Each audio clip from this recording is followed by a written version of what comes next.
happy!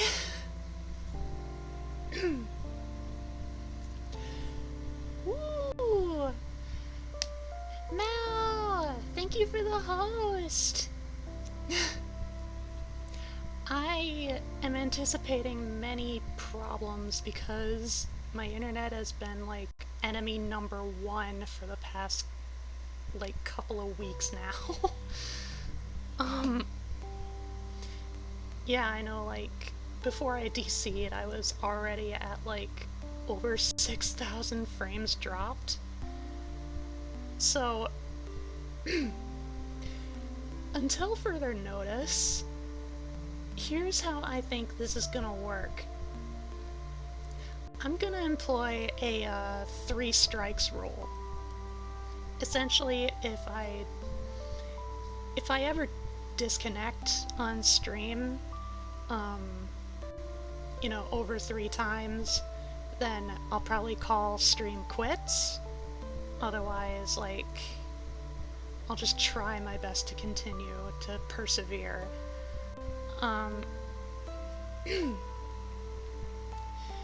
Along with that, if I'm disconnected for like over 5 minutes, like between 5 to 10 minutes, like it'd probably be safe to say that stream is called off for the day, unless like I explicitly say something like on my Twitter or something like, hey, just give me a minute, like internet's dead, but you know, like it might come back on in a few minutes. So many issues.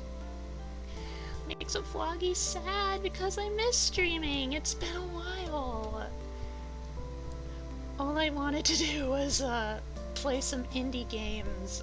And then KiwiBot, thank you for becoming a Lily Pal. And thank you for the stretch.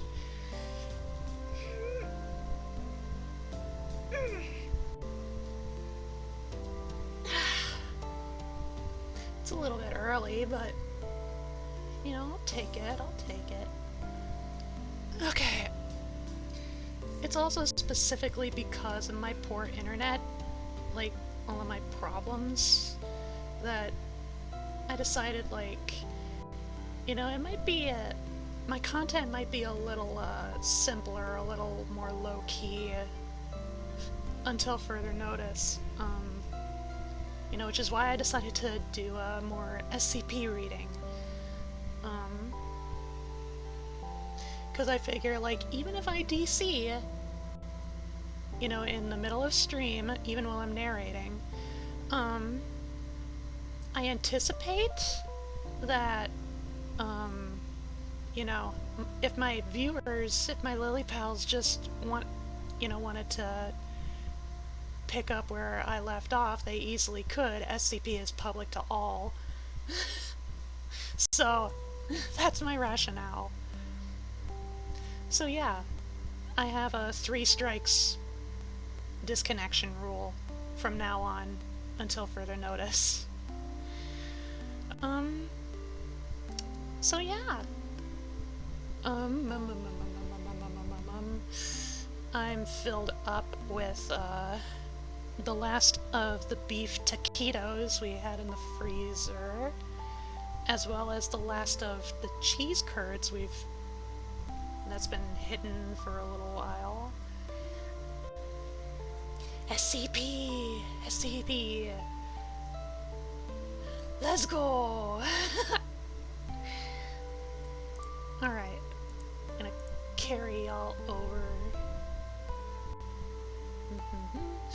And naturally, like, I don't know what we're gonna get into because, you know, I'm always randomizing, like, which articles I'm reading, so obviously, like, you know, viewer discretion advised, there may be possible, like, disturbing content and whatnot.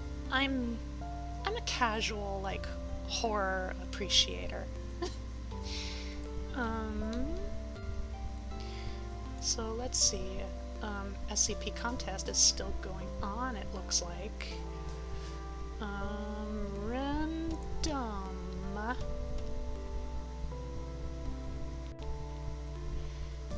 give it a little bit to load.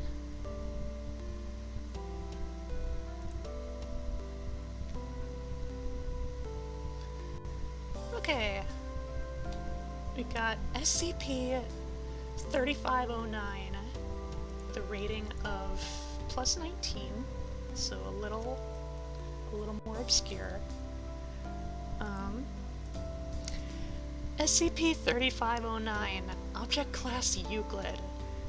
Special Containment Procedures. An appointed team of qualified researchers are to monitor the interior of SCP-3509 at all times using its own system of cameras, microphones, and speakers. The teams are to deliver provisions to its current resident through the elevator that connects SCP-3509 with the rest of the site. It will also provide any help necessary to said resident in order to fulfill whichever task SCP-3509 demands of it. The appointed team leader will have discretionary authority over the best course approach towards those demands.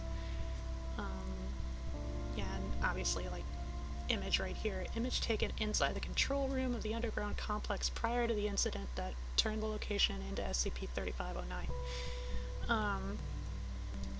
A single Class D personnel is required to reside inside 3509 at any given time. A log of its activities is to be kept up to date by the researcher team. In case of its decease or termination, another subject will be sent to occupy the vacancy. Any Class D assigned at SCP-3509 are required to get a perfect score in the standardized foundation test N051RP, which measures the obedience and compliance of the subject. Those that also show signs of introversion or tendency to isolation will be given priority to the selected. The newly selected Class D personnel is to be injected with a very small explosive charge that can be remotely activated inside its thoracic chamber prior to their entry. This is because the technical difficulties SCP-3509 creates to regular termination procedures once the subject is inside. The researcher team is to terminate the subject in case of disobedience or inability to comply with the order provided by SCP-3509. I've been having mouse issues too. Like, a lot of times either like I click and it doesn't register, or like I've been accidentally double clicking or something. Anyway. In the light of the proprieties of SCP-3509, the need to rotate the Class D personnel has been deemed unnecessary as long as the previous procedures are being followed. Description: SCP-3509 is an underground complex with a surface of blank square meters, being equipped with a control room, a testing chamber, living quarters, and a restroom. It is located blank meters under the bottom floor of Site Blank. Its only entrance is an elevator that connects it with the observation room located at Section Blank of the site. Prior to becoming SCP-3509, this underground complex was used as a testing facility by the Foundation, where experimentation and stress tests were realized on SCP-3509 and anomalous items to observe their reactions in extreme situations. 3509 started showing anomalous effects after blank 2001, when the Foundation carried out inside its test chamber the failed experiment on Redacted, and the subsequent incident on the 8th day of continuous testing. The incident caused the members of the Foundation present on the complex to experience an adverse effect similar to what would later be called SCP-3509-B, with the exception of a sole survivor which became its first resident. The object experimented upon was later retrieved without apparent change on SCP-3509. The following is a compilation of any of the anomalous effects observed within SCP-3509. SCP-3509 will constantly give commands to its resident, one at a time. To issue each order, an unidentified synthesized voice will sound through the speakers of the complex. This voice is to be referred to as SCP-3509-A. Said order is observed to be seemingly random most of the times, ranging from inane to extremely hazardous to the subject. So far, it has never given an order that was physically impossible to achieve. The reason why it continues to give those commands is unknown. When an order is given, a display in the control room of the underground complex will show a countdown. The amount of time varies between a minute and a few days, with the longest time recorded being 9 days. Experimentation has shown that both the order and the countdown will be given even if no resident is currently inside SCP-3509 or the previous inhabitant has perished. SCP-3509 only accepts human beings as its residents and will require them to personally fulfill the order. Any other attempts by third persons outside SCP-3509 or by animals and electronic mechanisms sent inside will be ignored. A human resident may still use the help of the previous to achieve the expected result, as long as the inhabitant contributes in a significant way to the fulfillment of the order. After an order is successfully carried out, SCP-3509 will confirm its accomplishment. It seems to be impossible to conceal the fulfillment of any command inside it regardless of the method. The confirmation of the accomplishment will cause the countdown to be turned off, and SCP-3509-A will congratulate the resident. Afterwards, it will remain silent during an hour until the announcement of its next order. Any living resident attempting to leave SCP-3509 will suffer a series of physical changes that will eventually lead to its death on the way up during the elevator ride, or if they try to escape using alternative methods. The only way to survive at that point is re-entering SCP-3509 before any critical damage has been received, as it will halt the process. Those changes vary from individual to individual. Some observed instances of the process are the creation of multiple lacerations across the body of the subject, melting of the limbs and torso, decomposition of their body as they are still alive, transformation of their living tissue into a glass-like substance, the continuous generation of metal shrapnel inside the body, among others. This process will be named SCP-3509-B. The current observed radius outside SCP-3509 for this effect to take place is blank meters. Any living human that tries to enter SCP-3509 while it already has another resident will also be affected by SCP-3509-B. However, other entities like inanimate objects, animals, plants, or human corpses have been shown to be able to enter and leave it completely unharmed. If multiple subjects enter at the same time while SCP-3509 is unoccupied, all of them but one will end up suffering the effects of SCP-3509-B.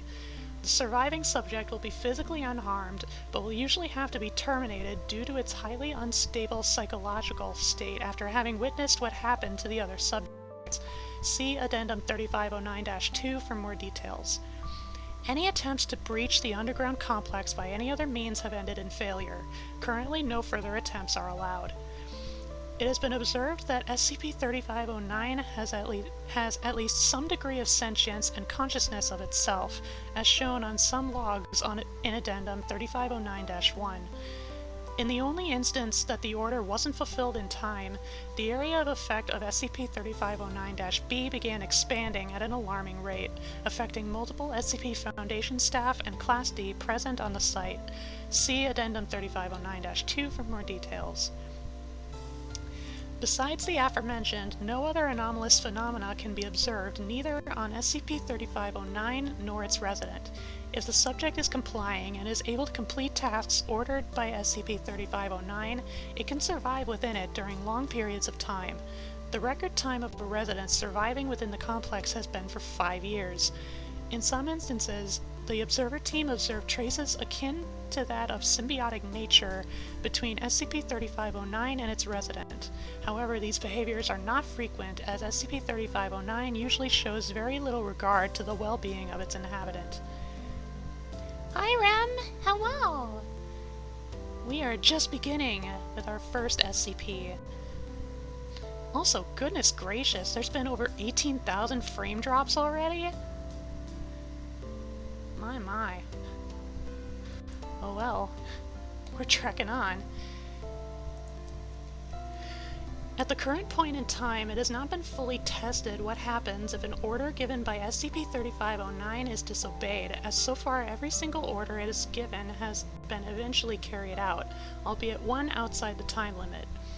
The Foundation's experts on theoretical approach hypothesized that due to the events surrounding the incident detailed in Addendum 3509-2, it is very likely that in the event of complete disobedience, it could indefinitely expand the area of effect of SCP-3509-B. This possible event would create uncountable losses for the Foundation and the loss of Site Blank as a whole or worse. Based on that hypothesis, O5 Blank decided that an obedient approach of having expendable personnel obeying the orders that SCP-3509 gave was a safer and more cost-effective option than the possible alternative. Thus, any experimentation based on disobeying the order or letting the timer run out again have been prohibited. Addendum 3509-1. The following is an excerpt of some of the logs kept by the researcher team tasked with SCP-3509 to be used as reference. Day, blank, blank, 2002. Resident, D3541. Order, jump. Time limit, 5 hours. Result, the Class D complied almost immediately. No assistance was required. Day, blank, blank, 2002. Same resident. Order, study calculus for 3 hours straight. Time limit, 12 hours and 20 minutes. Result, the Class D was provided with calculus reference books and asked to study them. One member of the researcher team offered to tutor him across the site's speakers. Blank, blank, 2002. Same resident. Order, rip out your nails from your left hand. Time limit, 27 minutes. Result, the researcher team provided a pair of pliers through the elevator. Although strongly reticent, the subject complied. Disinfectant and bandages were provided by the team after the event. Blank, blank, 2002, same resident. Order, dance the Macarena. Time limit, 3 hours and 1 minute. Result, D3541 told the researcher team that he didn't know the dance. The researcher team provided a television with a videotape that demonstrated the steps of the dance.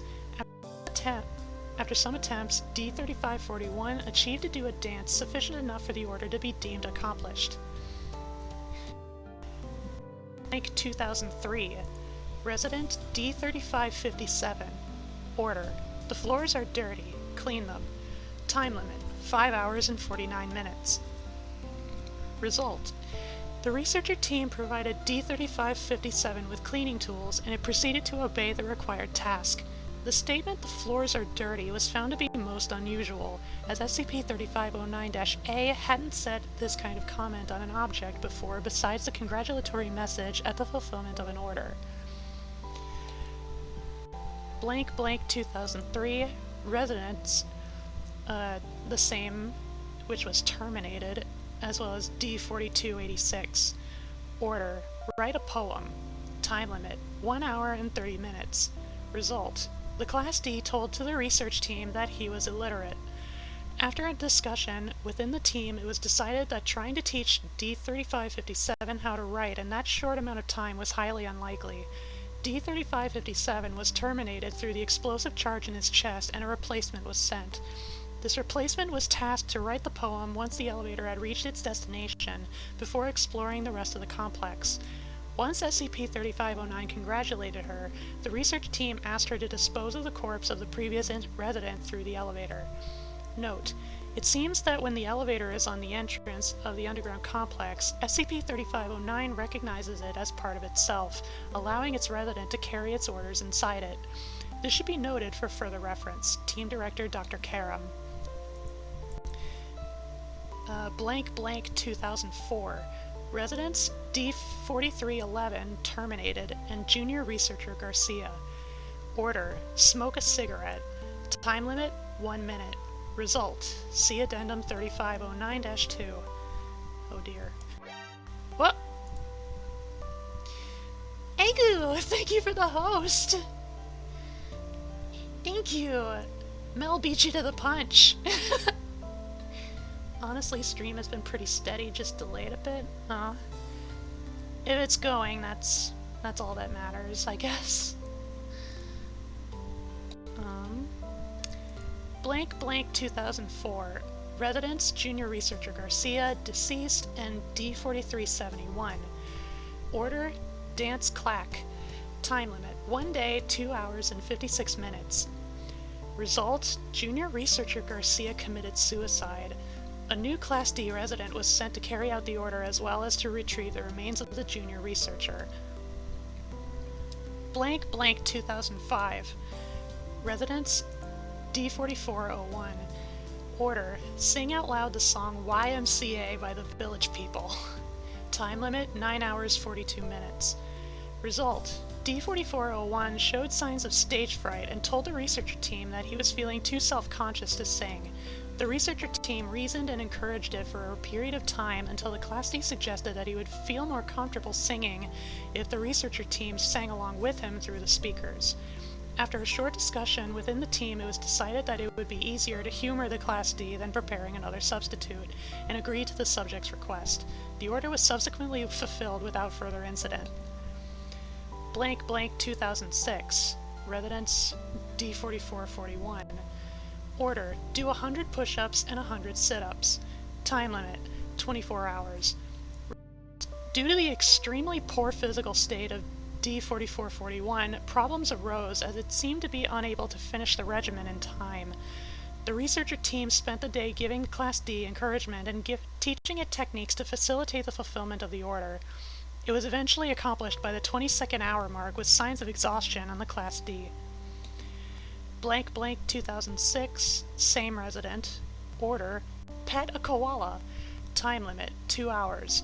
Result, one mobile task force team was sent post-haste to the closest zoo to retrieve a specimen, managing its recovery and transportation within the allocated time. After the order was fulfilled, the specimen was returned and amnestics were administered to any witnesses of the operation. Blank blank 2008. Residence, D5026. Order, do not say my Uncle Steve has a big cow. Time limit, 7 days, 16 hours, and 33 minutes. Result, this was the first instance SCP-3509 gave an order of inaction. Since it was unknown at the time how it would deem the inaction as fulfilled, any possible precautionary measures were took to ensure the safety of the site. Just checking. Hello, Egu! You watching?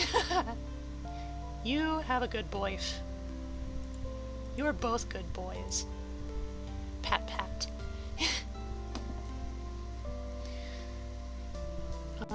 D5026 was forbidden to open his mouth aside from eating and drinking until further notice.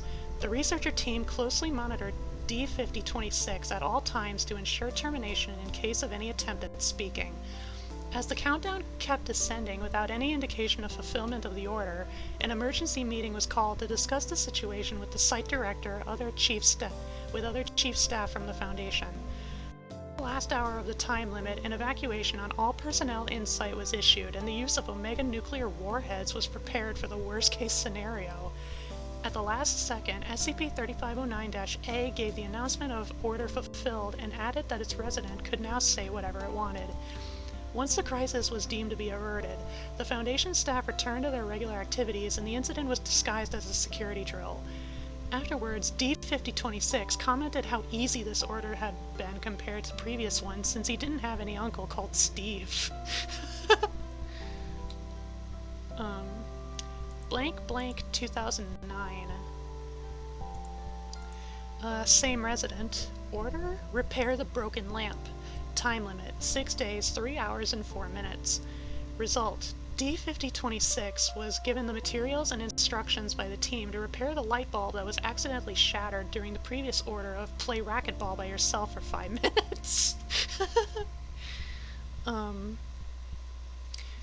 Blank blank 2009.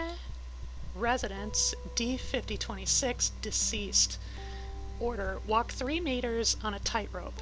Time limit, 3 days, 5 hours, and 15 minutes. Result, the researcher team provided the materials for the Class D to make an improvised tightrope inside the facility. Several attempts were made by D5026 during the course of the first 2 days. At the last attempt, just as SCP-3509-A gave the congratulatory message, D-5026 slipped and hit its head on a table, causing skull fractures and internal hemorrhaging. Due to the inability of the research team to provide effective medical aid in time caused by the inherent characteristics of SCP-3509, D-5026 perished of blood loss. Oh dear. Blank blank 2011, residence D-5584, order, write erotic fanfic featuring your parents? Oh god. Oh fuck. Oh god damn. Time limit, 7 hours and 28 minutes. Result, at the beginning, D-5584 strongly refused to comply until the research team threatened to terminate it.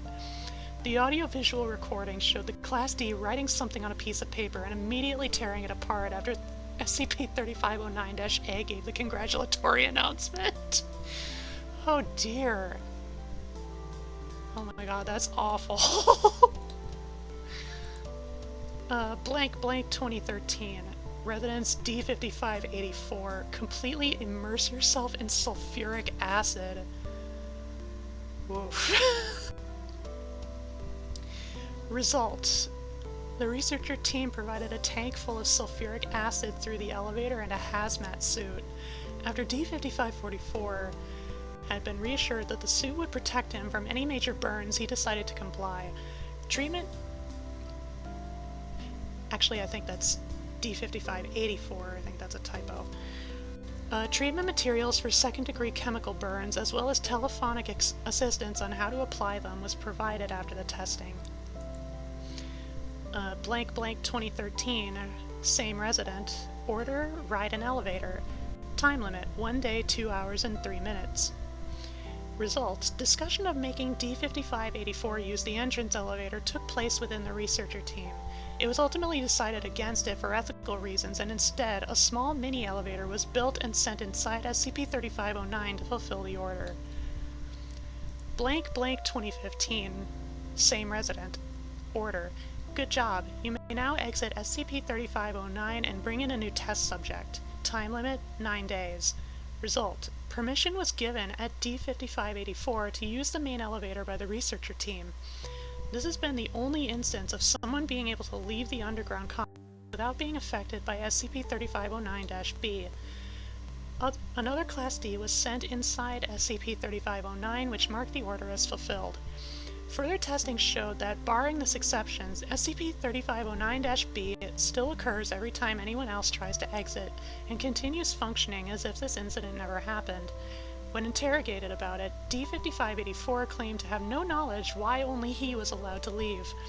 D-5584 has been administered Class A amnestics and repurposed at another location.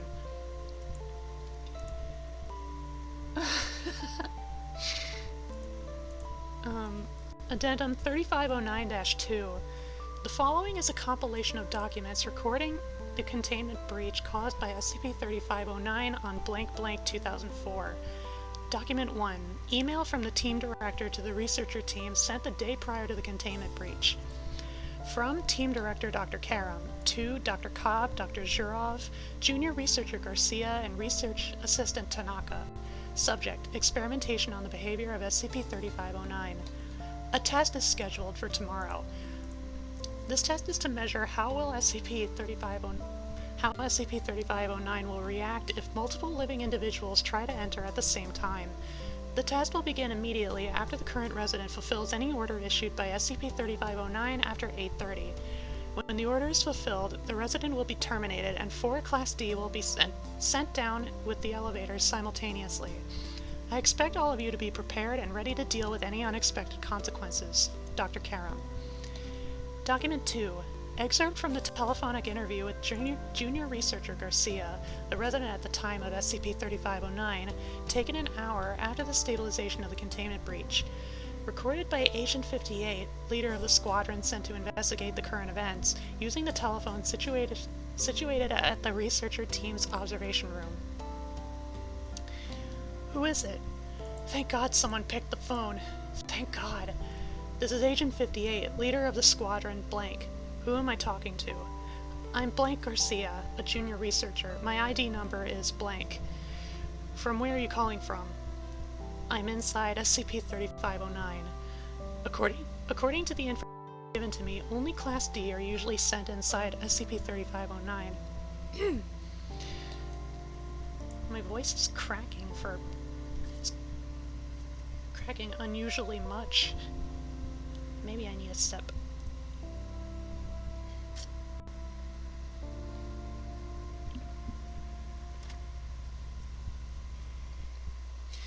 I only have some of my coffee left, but I also have a can of cream soda on standby, so no worries. Y'all can redeem as many hydrates as you please, within reason. Okay. According to the information given to me, only Class D are usually sent inside SCP-3509. Yeah, that's... Shit! That's usually right. And how come a junior researcher has entered it? Well, the incident happened, and I couldn't think anything else than getting on the elevator.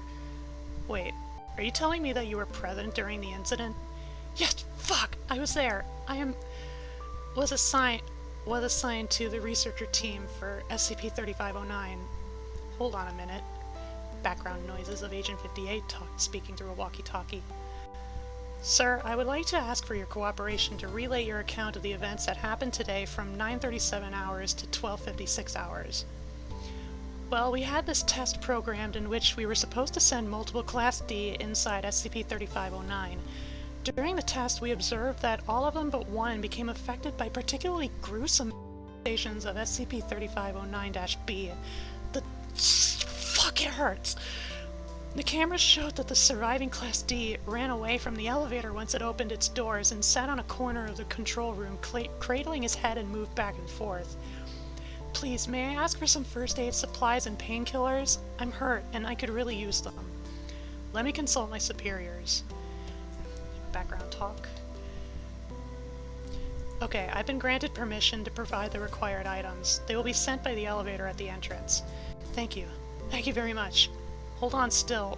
Well, I crawl to get them. Crawl? No response. 30 minutes of silence, occasionally interrupted by walkie-talkie conversation sounds coming from Agent 58. Okay, I'm back. I owe you a big one, although I feel kind of dizzy now. Please continue your report. You may rest afterwards. Fine. Upon seeing the results of the test, the team director assembled the rest of the group and we discussed whether if we should terminate the Class D immediately, or if we should wait and see if he would regain enough self-control to obey the next order. We decided on the latter to avoid wasting even more Class D today. Then the voice spoke and that happened. What happened? Smoke a cigarette, the voice said, and gave a time limit of 1 minute. 1 freaking minute. The least that SCP-3509 had ever gave before were 15 minutes, and the order that time was for the resident to scratch its nose, for crying out loud. Calm down. How did the team react? It was chaos. We had been instructed to not let the timer run out after all, not until further testing could be carried out at least. Dr. started yelling at the Class D to react through the facility's speakers, but he would just not do anything but keep crying. Dr. Cobb started yelling orders about terminating the Class D and sending another one with some smokes and a lighter. Aki, research assistant Tanaka, also threw some of her own cigarettes inside of the elevator. Me, on the other hand, just stood there like an idiot. Fuck. Did the countdown reach 0? Yes. Please explain what happened at that moment. As the countdown ended, the whole underground complex flashed some red lights, and the surviving Class D inside began to scream as his whole body was affected by SCP-3509-B while still being inside SCP-3509.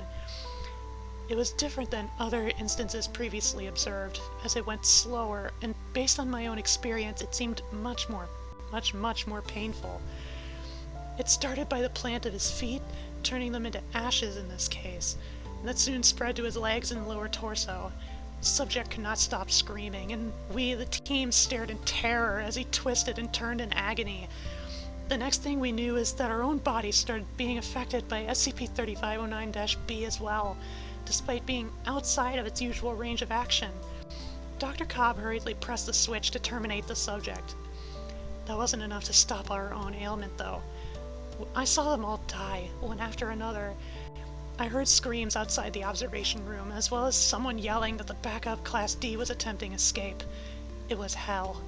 The image of Aki screaming as her skin began opening up multiple holes that showed her insides is something I don't think I will ever be able to live down. Hold up. There's something that I don't understand. If you say that everyone around you died because of SCP-3509-B, how come that you are still alive? I don't know why.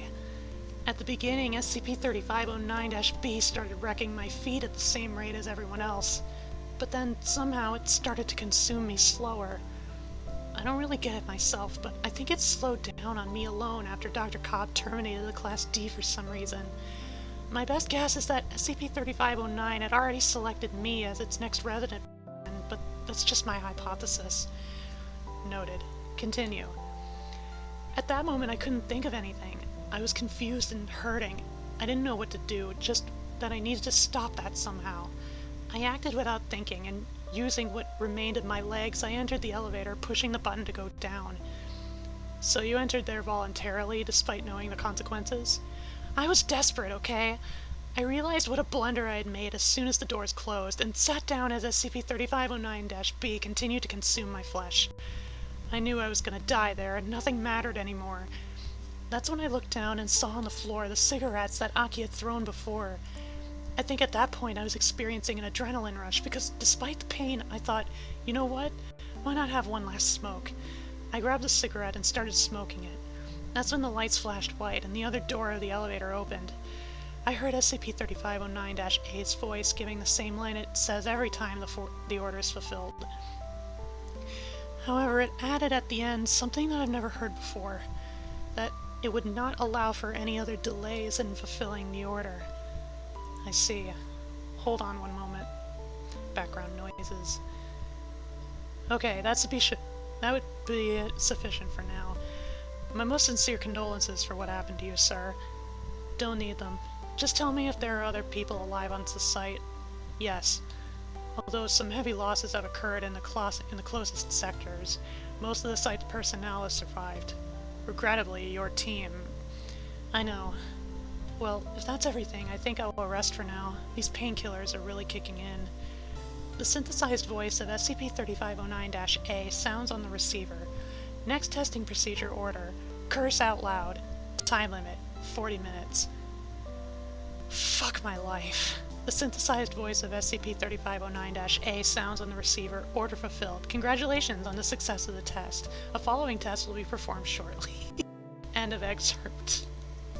Wow. Wow. Wowie. Wowie. Document 3. 05 blank directive issued after the containment breach. Due to a containment breach of SCP-3509's hazardous properties, a total of blank members of the Foundation passed away and blank were severely injured in an area of blank cubic meters surrounding it. Since then, it has been observed that the area of effect of SCP-3509-B has progressively went back to its original size. Our experts have determined that if it weren't for the actions of junior researcher Garcia, the area of the adverse effect would have increased to undetermined lengths. In light of these recent events, it has been decided that any experiment regarding the disobedience or reaching the time limit of the countdown of the order issued by SCP-3509 is absolutely prohibited. 05 blank. So yeah, it's kind of like, it's almost like a, how do I describe it? It's, you know, obviously it's like its own little mini testing facility, and like through its anomalous properties, it kind of does what, like, the Foundation usually does to any Class Ds that are, like, uncooperative with experiments. So it's kind of like this SCP is taking the Foundation's modus operandi and kind of doing its own version of it. It's kind of interesting, as horrifying as it is. Okay, and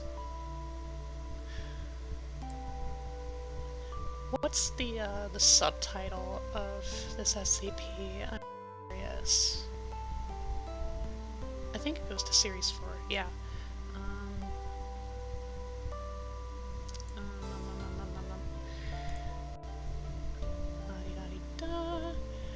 The test chamber. Okay, so yeah, pretty self-contained, self-explanatory.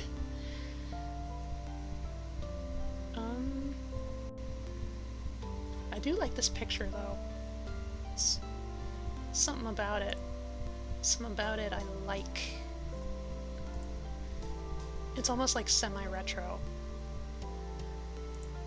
Okay, random. What's the next one?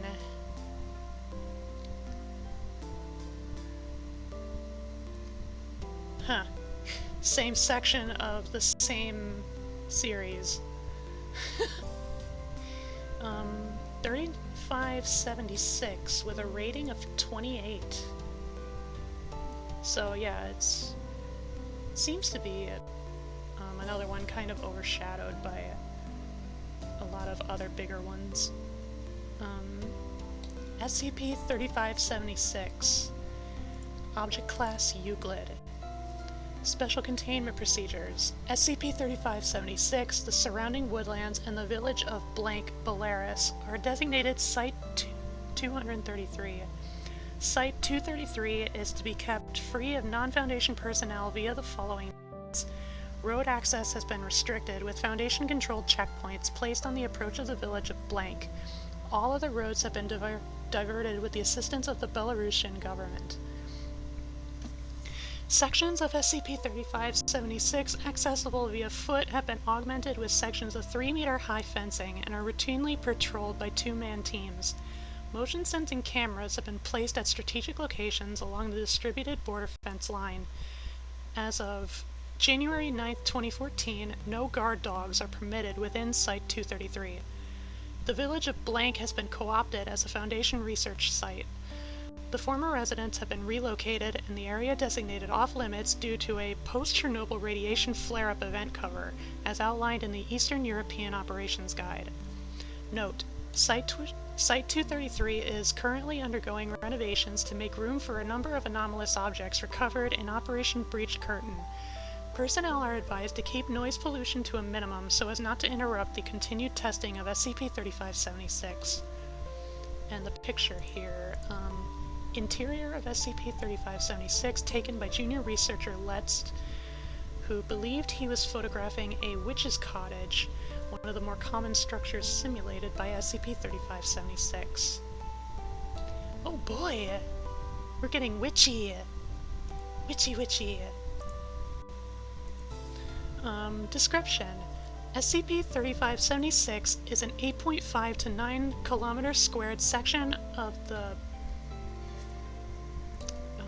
is that just dust? No, it's not. Of the Bielorussia forest.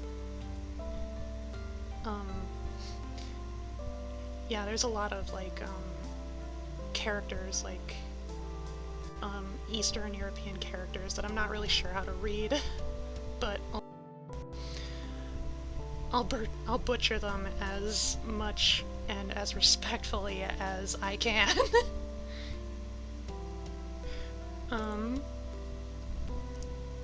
Okay,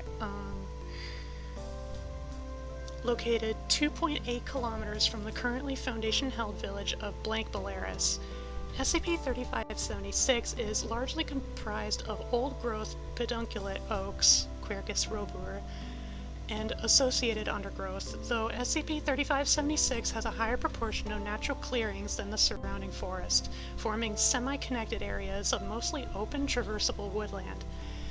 The southeastern section of SCP-3576 can be most easily entered via a number of corridors of overhanging oak, which serves to lead human subjects into the active area of SCP-3576.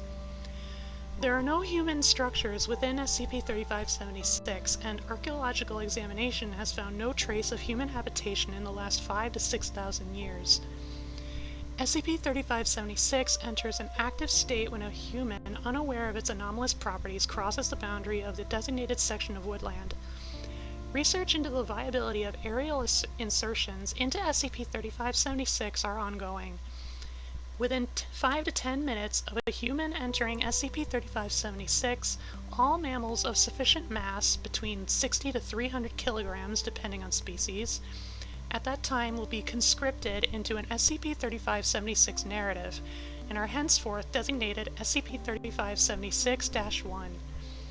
SCP-3576-1 are comprised primarily of red deer, Cervus elephas, roe deer, Capreolus capreolus, wild boar, Suidas scrofa, Eurasian wolf, Canis lupus lupus, and Eurasian lynx, lynx. Due to their scarcity, the European bison, Bison bonasus, is less commonly converted into an instance of SCP-3576-1, though instances have been reported. SCP-3576 creates detailed reactive narratives using instances of SCP-3576-1 and a perception-altering effect that disguises instances of SCP-3576-1 as human or humanoid characters to any human within the bounds of SCP-3576.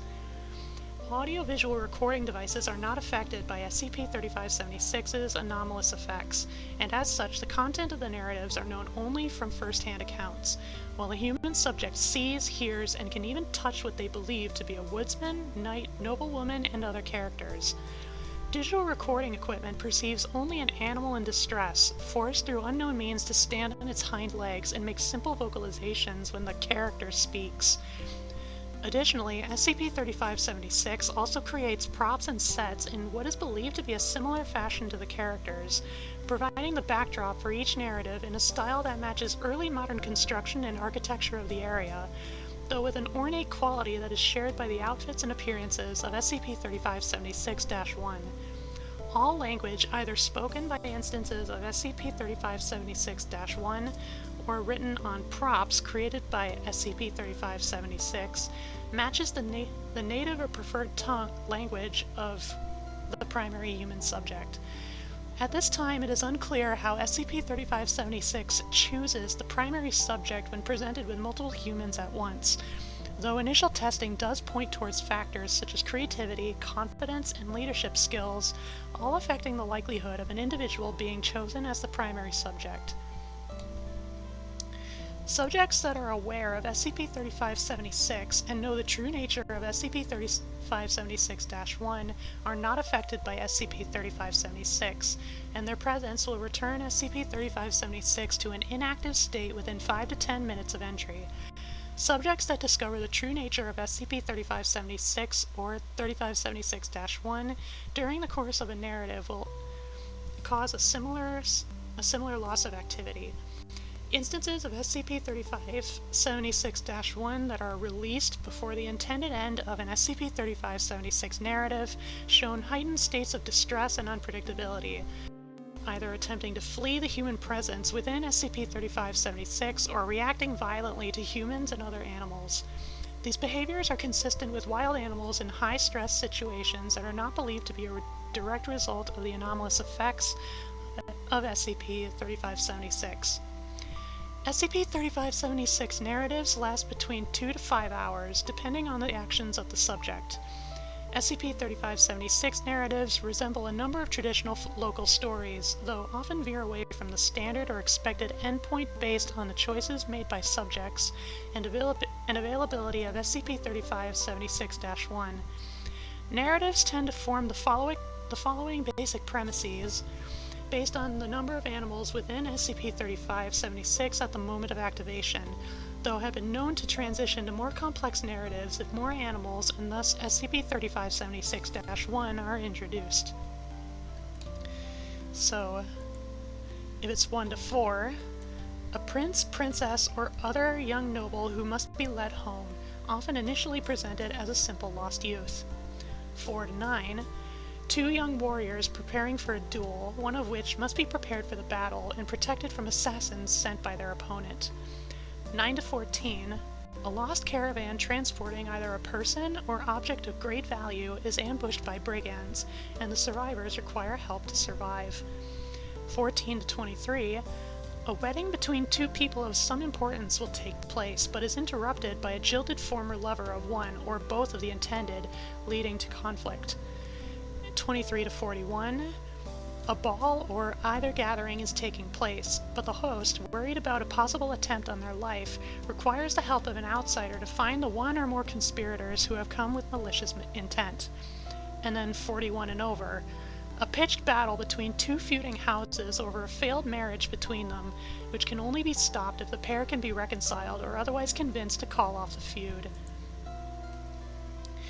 The tone and linguistic content of most SCP-3576 narratives has been described by test subjects as matching local folklore and high drama.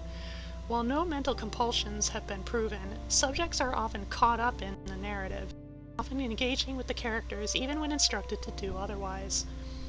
At this time, no severe injuries have been suffered by subjects exposed to SCP-3576 during the course of a narrative, though a number of injuries have been suffered by test subjects that cause the cessation of the active state. Instances of SCP-3576-1 who are wounded or killed within the fiction of the narrative are unharmed, despite injuries apparent to human subjects. Monitoring and dissection of former instances of SCP-3576-1 and human subjects have revealed no physiological abnormalities, though human subjects who complete an SCP-3576 narrative without causing SCP-3576 to enter its inactive state have reported experiencing minor shifts in mood and outlook for up to 6 to 9 months following exposure, both positive and negative. It is currently unknown if this is a direct result of the anomalous effects of SCP-3576 or a non-anomalous response to taking part in a narrative centered around them. Subjects have reported increases in confidence and creativity, with a small portion developing narcissistic or self-destructive tendencies, believing themselves to be important or invincible. A full psychological profile of former SCP-3576 subjects is currently being assembled. Recovery Report. Note: the following interview was carried out on blank blank 2009 and comprises part of the debrief of the first Foundation asset to encounter SCP-3576. Interviewed is Agent J.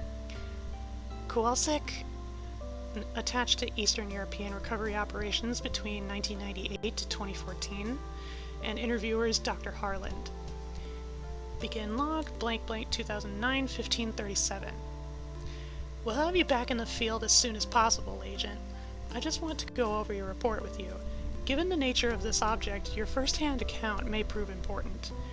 Alright, where would you like me to begin? The very beginning. What drew your attention to SCP-3576? You were doing routine information gathering in the area, yes? We're still cleaning up objects that fell through the cracks when the USSR fell apart.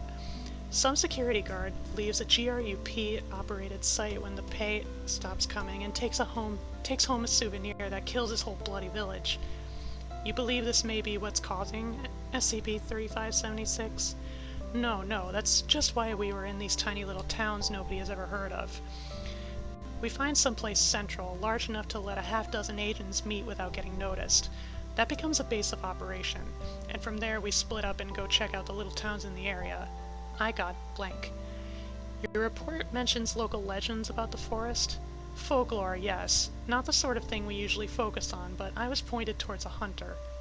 Well, more of a poacher. Most of the Bielawisa is protected these days, but the people don't care. They need the calories. Anyway, this poacher. This is a Mr. Vadim Ivashka in the report. Yes, that's him. He wasn't drunkenly retelling old stories. He had been telling anyone who would listen about something that had just happened to him a month or two ago. Apparently a doe he was chasing had led him into an opening in the forest and turned into a beautiful woman. Told him stories about a hidden home deep in the woods, and how she had to be returned there before nightfall. He had lost his nerve and ran off an hour or so in and been chased home by wolves. What reason did you have to believe him? We've encountered similar things before. Shapeshifters aren't that uncommon out in those parts of Europe, not even today. I spent 2 years with a team chasing a pack of SCP blank through the exclusion zone back in... Let's stay on topic, please. Right. Anyway, Vadim didn't seem bright enough to make up some of the details I got out of him. I had him lead me to where it happened and let him run back home. He was spooked, and I didn't need him freaking out and shooting something. I entered the area he had pointed out and set my lapel camera to record. It jumped out of my skin when I looked back over the video later. It took about 10 to 15 minutes. I'm not sure exactly when I entered the area, but it would have been around 10 to 15 minutes after Vadim ran off that I met the boy. The boy? Young man, maybe 14, 15. Wasn't dressed for the right century, like a page or squire or something like that. Grabbed at my coat and started babbling at me about how his master was injured and I needed to come and help. He spoke English, not Polish or Russian. Your file says you're Polish. My family, yes, but I grew up in Maine. I think in English. Alright, please continue. I think I covered the actual event well enough in my report. The burned carriage, the bodies.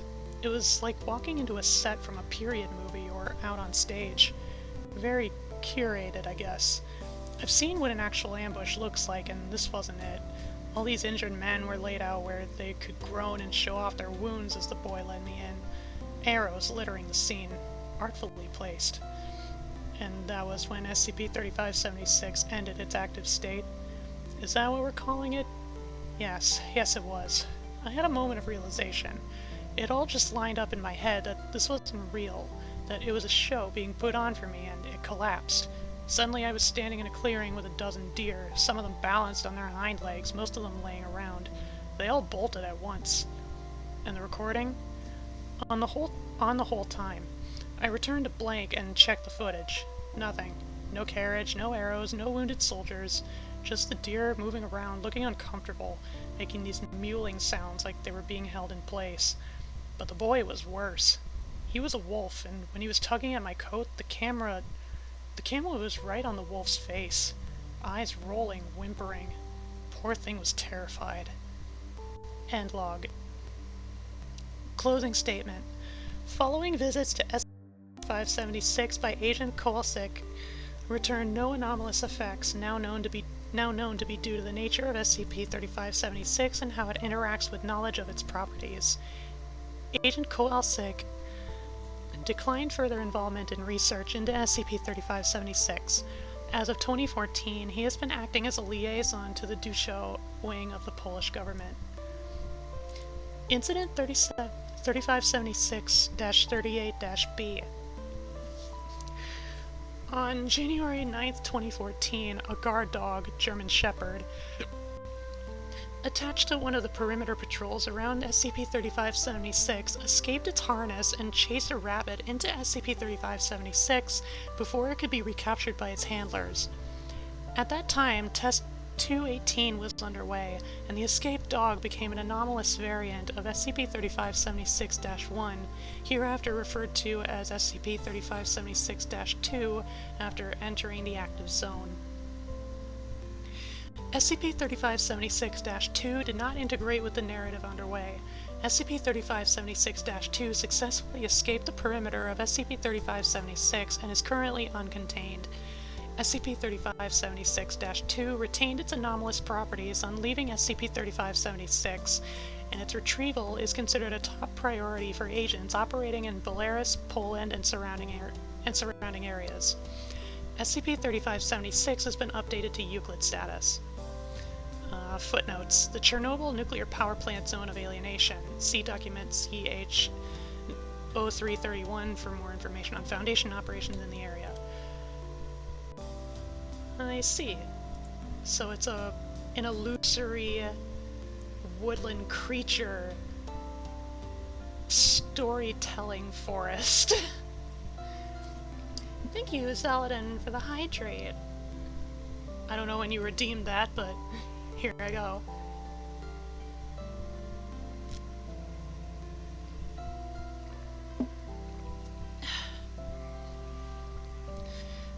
I don't have OBS and Firefox open like side to side, so like I always have to swap between windows whenever I check one or the other. And what was the subtitle of this one?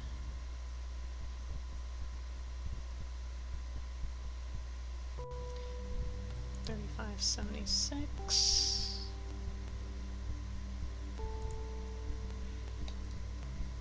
$76.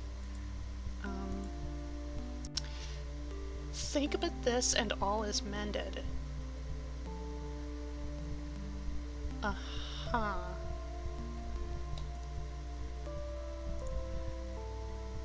Aha. Oh. Junie! Yay! Thank you for 3 months. I can read. Hi, baby. I'm wifey.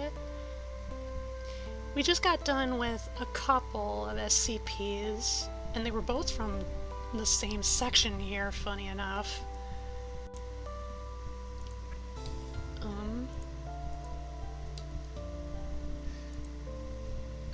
Yeah, just scrolling to the top. Random. Here we are. Here we are.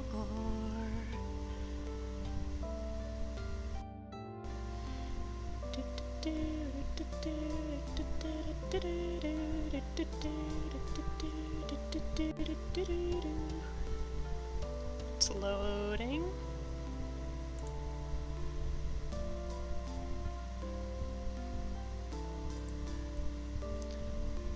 Ooh. This one has a fancy format.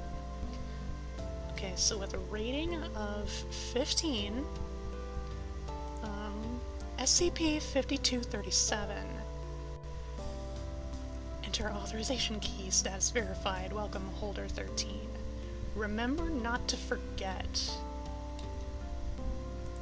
Containment class Euclid, disruption class Amida, risk class critical.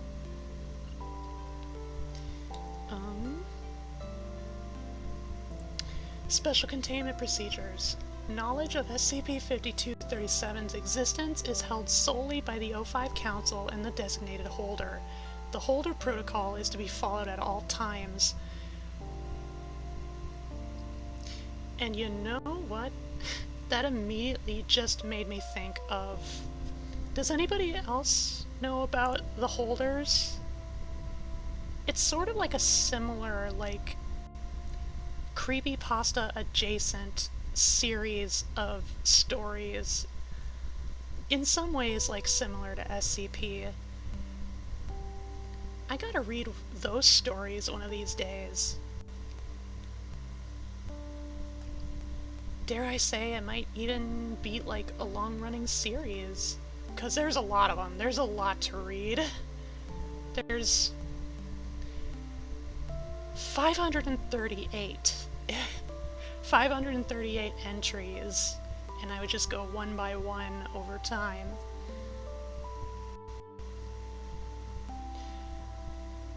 Anyway, that was something I just popped in. Description: SCP-5237 is a cognitive mimetic hazard which has been observed to occur in 2 phases. The first phase, termed incubation, occurs when an individual becomes aware of the concept of SCP-5237. Oh god. Yeah, so this is one of those SCPs where, yeah, like, it's dangerous just to even know about it. The second phase, termed activation, occurs when SCP-5237 is excluded from an incubated individual's conscious thought process for a period of approximately 5 minutes. Individuals in these circumstances will anomalously fulminate. Violently explode without combustive factors. Gotcha. Remember not to forget. Holder protocol. The Holder Protocol was developed and implemented following a leisure discussion on theoretical anomalies between O5 blank and O5 blank. As all other members were present at the time, the entire O5 Council became unknowingly subject to incubation by SCP-5237.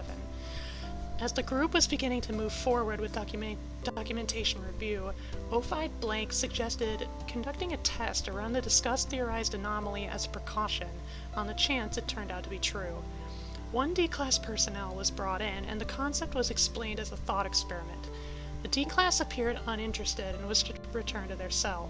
Shortly afterwards, SCP-5237 activated. Remember not to forget.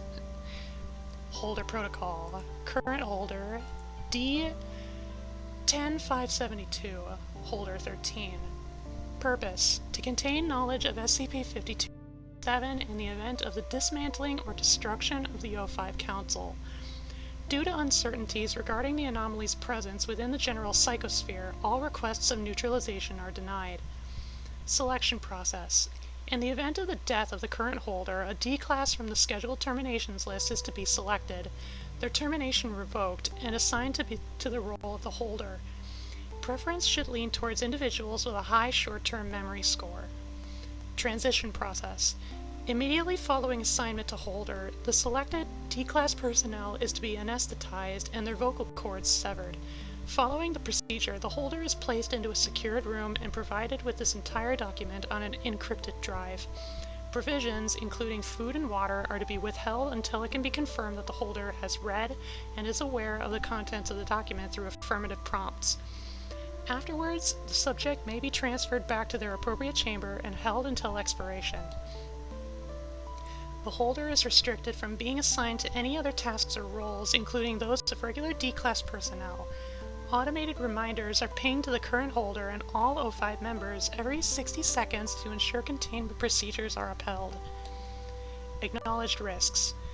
As the holder has been rendered unable to speak, there is no risk of sharing information obtained from this document. In the event of the death of an affected O5 member, the preceding replacement will not be made aware of SCP-5237 or this document. Remember not to forget. Oh wait. Okay, that's not relevant. That's just linking to it's just linking to the person that wrote this article. Okay. So, very short and sweet. That's a lot.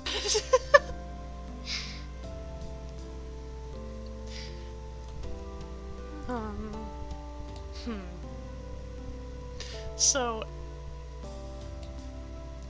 okay, so like, this article is mainly just describing what happens if you know about the SCP, or like, specifically what the hazard is, but the article doesn't actually explain the hazard, which I guess that's just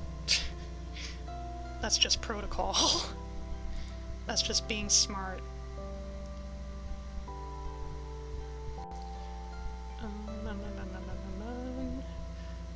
Another random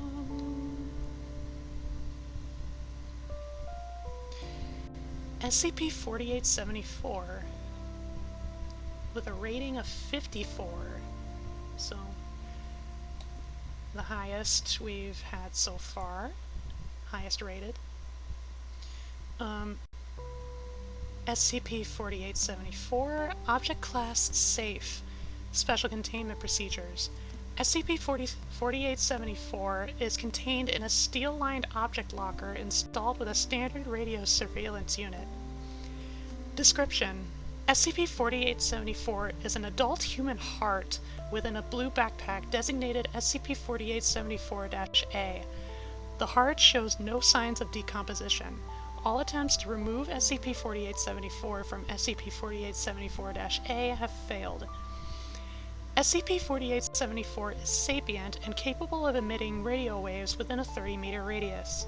The anomaly communicates exclusively via SMS messages.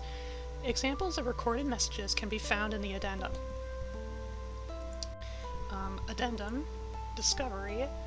SCP-4874 was discovered in the Milwaukee Intermediate Station of Milwaukee, Wisconsin on August 12, 2019. Reporting agents received the following SMS messages during recovery of the object. Excuse me, I'm just waiting for a friend. She could get here any minute. I like her. You know, like her. I suppose one could call it love. Actually, I might be too young for that. Maybe. But could you please let me stay here? I just want to see her again. I've been waiting so long. Please? Upon containment of SCP-4874, the anomaly fell into a silent state, refusing to respond to researchers.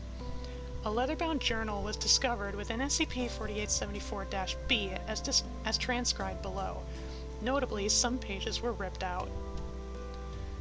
So, October 13th, 2018. Just when I was getting used to California, my dad announced we had to move. Again! Wish I could fucking stay, but business calls. So now we're up north, freezing in Milwaukee. At least I've invented a new little game for myself. Firework or gunshot. Not sure, but the high crime rates don't lie. I shouldn't be so mad. We do need money, but it's frustrating. Ugh. At least my dad enrolled me in a nice school. Well, nice as Milwaukee gets anyways. I've only got a bit of senior year left, so it doesn't really matter much that I moved. I was gonna have to say bye to all my old friends anyway. Maybe I'll get lucky and find some cool people. Hopefully. October 15th, 2018. I hate myself. Okay, so today I didn't really do any schoolwork. I basically just talked to teachers, got my supplies together, and got a tour from a student. A female student, who's like 6 feet tall, has glasses, and is in a band. Excuse me while I scream. I'm just gonna take a moment. Just BRB.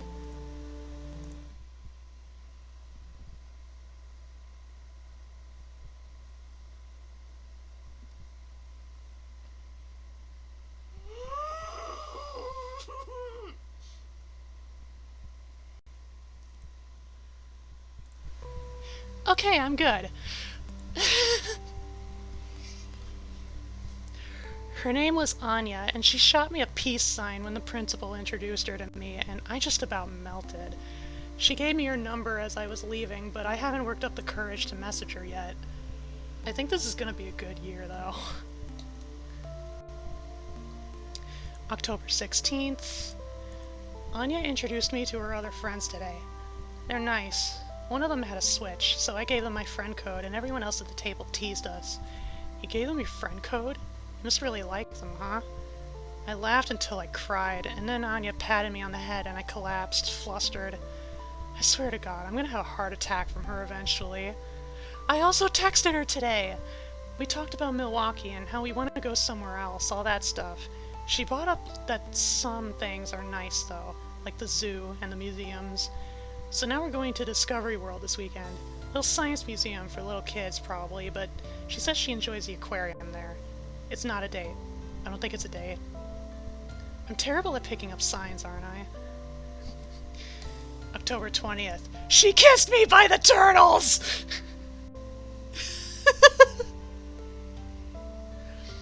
October 21st, 18. I barely slept yesterday. Anya and I were texting all night. Her parents don't know she's lesbian! And I told her mine don't either, so we're going to have to be a little bit secret about us. Just Sappho and her friend, her girlfriend. I have a girlfriend. How the hell did this happen?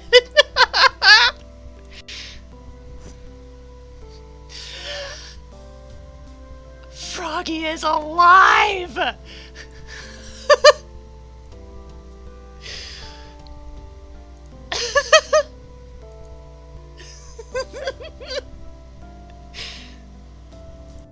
Oh my god, just a day before Pride Month. I can't believe this.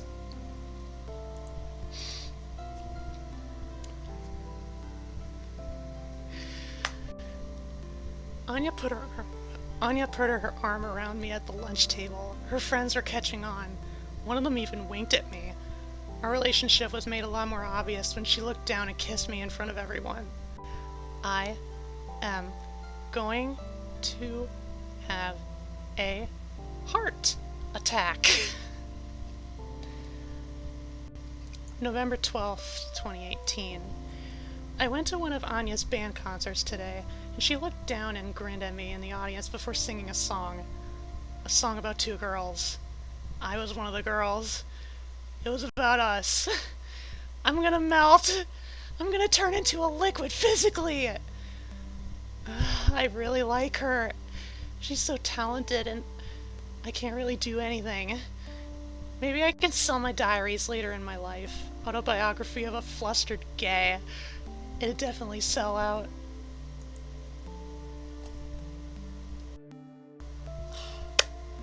Thank you for the food. Oh my god.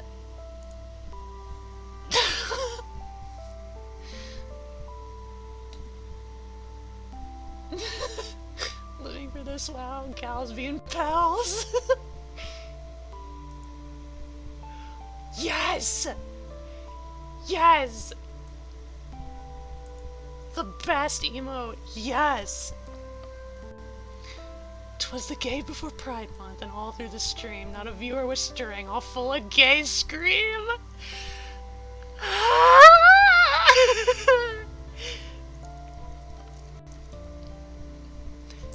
Hang on. If y'all got your emotes, I gotta prepare. I gotta. Shut up, phone, we're reading gay.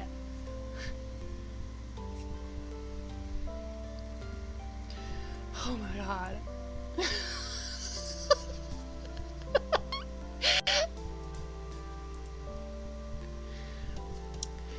January 1st, 2019. Anya hates New Year's. Her friends were having a party, but we decided to stay at her house instead. She says she hates all the traditions, the ball dropping, the countdowns, the fireworks. It's just another year, another number in our short history. So she didn't kiss me at midnight. But that was okay, because we cuddled instead. February 11th, 2019. Anya's band is doing super good, at least by high school band standards. They finally got enough good songs together for an album. And what do you know, the song about her and I has the highest view count. She's really happy about it. I am too. In other words, I came out to my dad. He was accepting, said he's happy I found someone. Confessed that he was nervous. I hated him for making us move around so much. There was a lot of crying, but a lot of hugging too.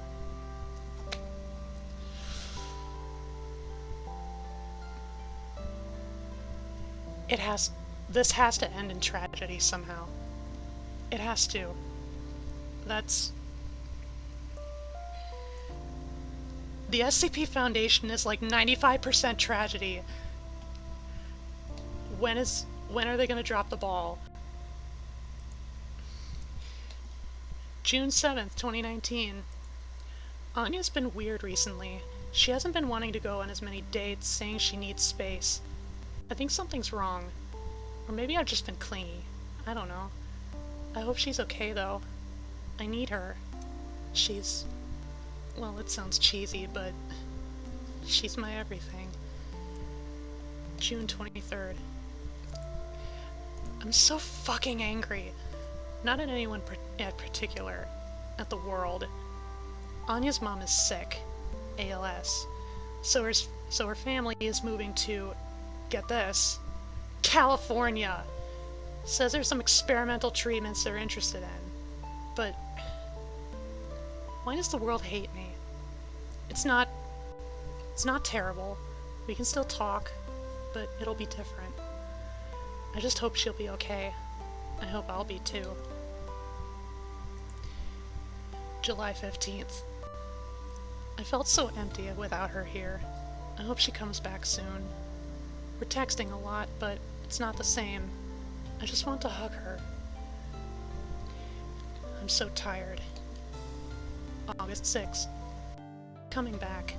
I'll finally be able to talk to her, hear her voice. I won't have to deal with texting anymore. I just want to see her again. August 7th. Anya isn't here, but she'll find me. My heart hurts, but I just have to wait for her. She'll come eventually. I know she will. I need to eat, but I can't leave. What if she comes back and I'm not here? I'm too scared. I'll be fine. My body feels too weak anyways, but my heart's still burning strong. And when she arrives, it'll all be worth it. I don't matter. I just need her. Hopefully she'll come soon.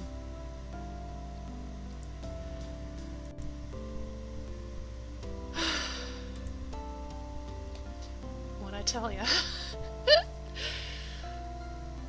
Incident Report 4874-1. On January 6, 2020, on-site personnel received the following SMS messages from SCP-4874. You're gone, aren't you? You'd be here by now. I've been waiting for forever. I miss being with you. You probably don't miss me. Can't you spare me a minute of your fucking time? No, I'm sorry. I'm sorry, I shouldn't have swore, I'm sorry. I'm sorry. Please, I'm sorry. Can you tell I'm really sorry? Let's go home. My home. Doesn't that sound nice? I'll see you there. I love you. Goodbye. Following the incident, SCP-4874 disappeared, replaced by a single photograph of two women on a beach. One of these women has been identified as Anya Gray, who had gone missing in August of 2018 after a train heading towards Milwaukee Intermodal train station derailed in Nebraska. Reclassification to neutralized pending.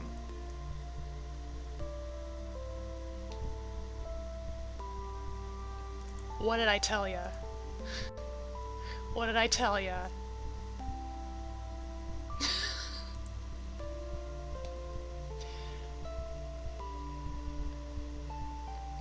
The only reason I'm not angry at this is because it's the freaking... Oh, come on!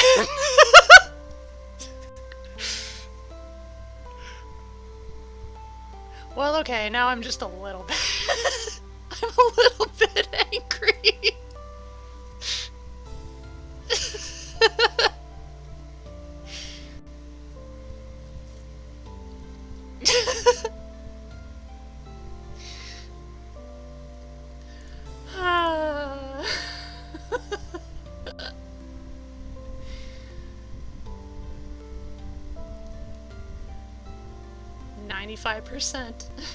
Ninety-five percent of the Foundation's articles end in tragedy.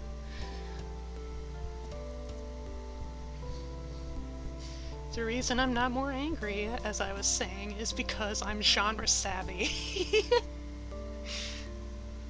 Reasonably genre savvy.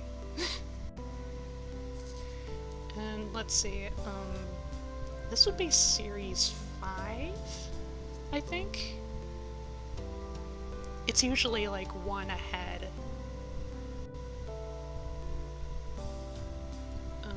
4,800.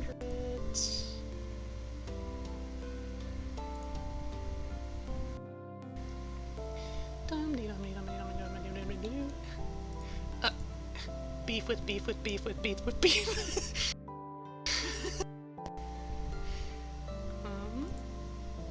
Friends with you. I see. Alright.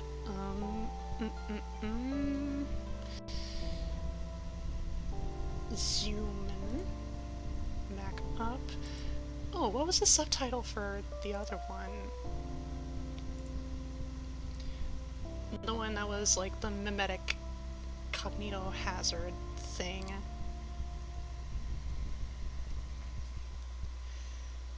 It was 5237. 5237.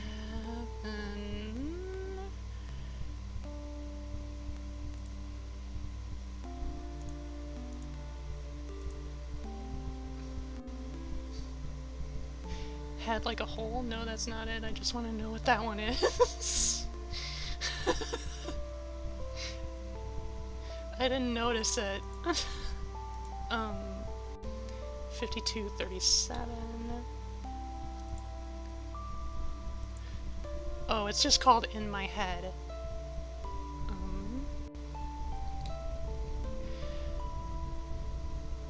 Okay. We can keep going.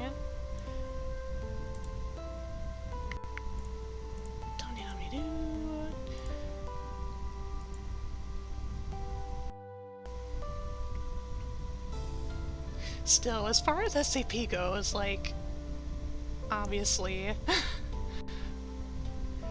obviously that one is, in spite of its ending, like, I'll rank that among, like, if it sustains me enough that,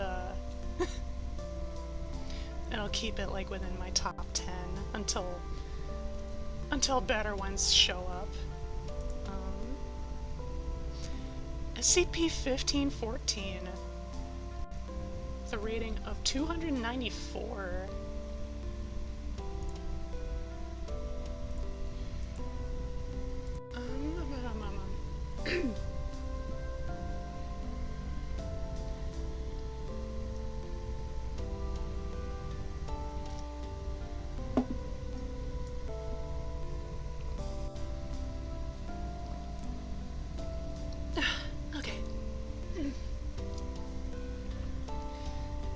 That was the last of my coffee, so I'm just gonna set my mug over here.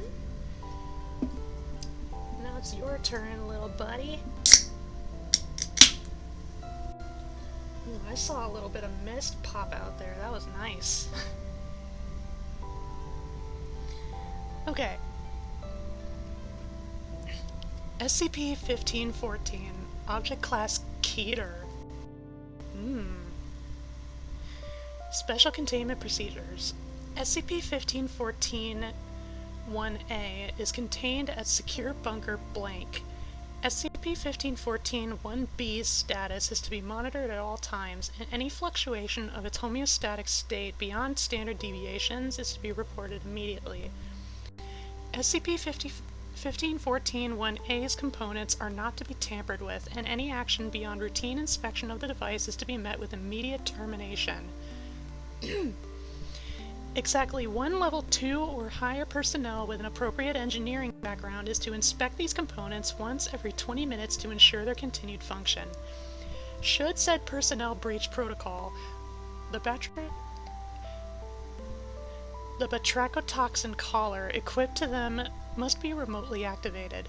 No personnel are permitted to enter SCP-1514-1A's containment chamber outside of scheduled or emergency inspections.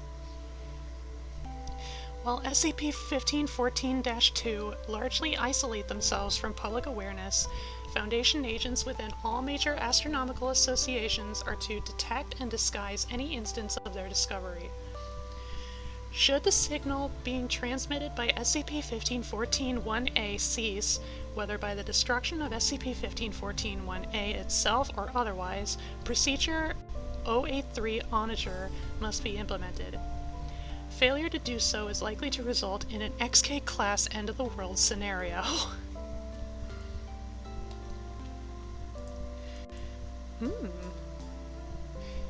Neat pictures. Description: SCP-1514 is a nuclear deterrent system developed by Blank in association with the United States government in 1983.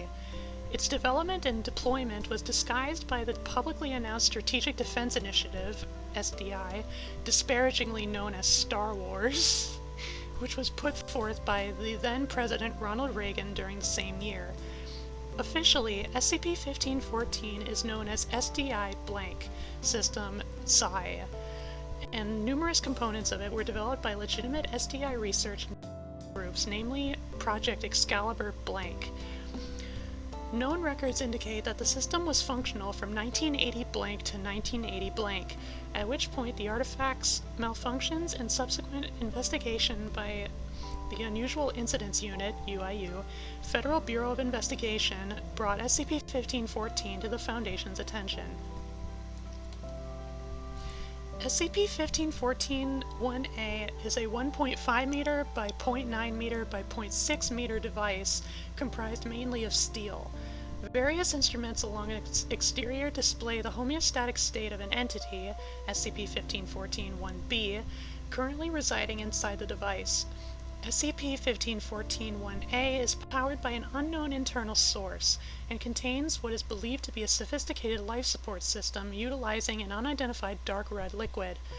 Due to the inherent risks of tampering with the device, see below, details regarding SCP-1514-1B and the life support system are unclear or speculative. The remaining instruments belong to an interface system designed to input and receive data from SCP-1514-1B. Information on SCP-1514-2 is limited and has thus far only been provided by documentation received from the UIU, redacted, and redacted. See document SCP-1514-RM4 for details. However, it is confirmed that SCP-1514-2 are a series of blank satellites currently in orbit around Earth.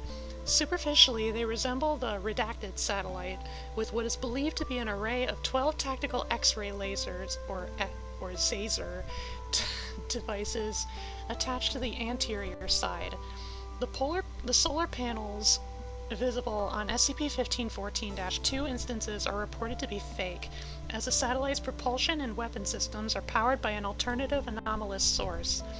Design specifications indicate the Zaser system was originally to be utilized for disabling intercontinental ballistic missiles, ICBMs, though targeting algorithms do exist for ground-based targets.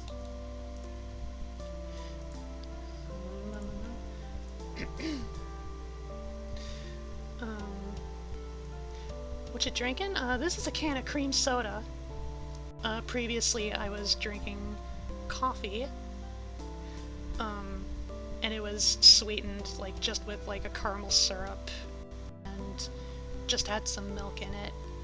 I don't know what beans were used for the brew, because I didn't brew the pot. Why are you laughing? Star Wars is a real government product. I don't disbelieve that, but, you know. You know, comparatively speaking, I'm a fucking normie, so...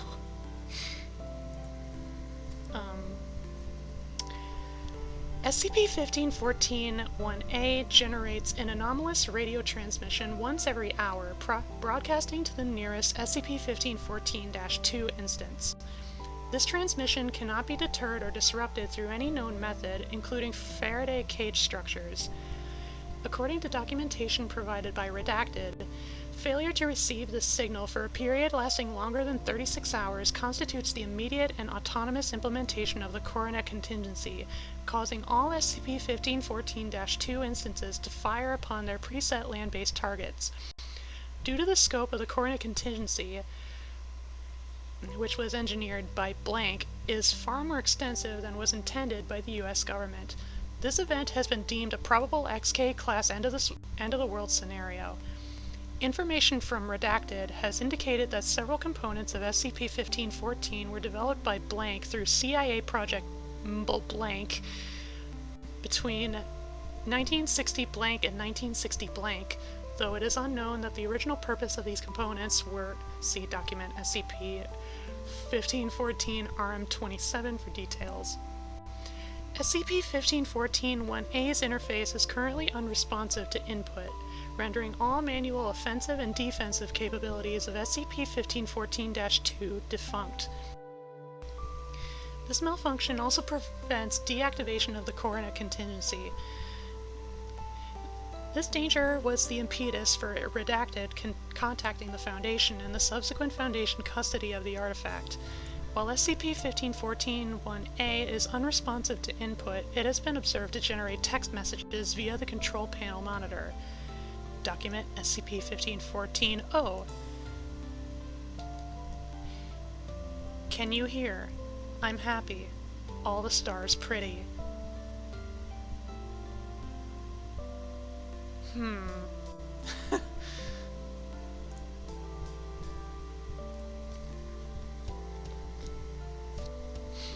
So,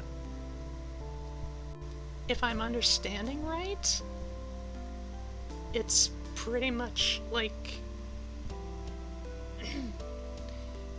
it's pretty much just like a system of satellites that have become sapient and have capacity to, like, mess with lasers, with X-ray lasers.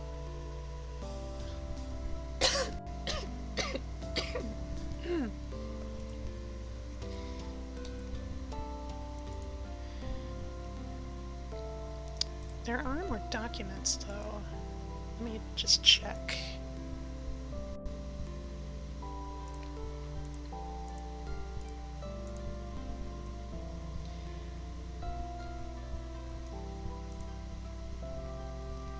Okay, with a rating of 100.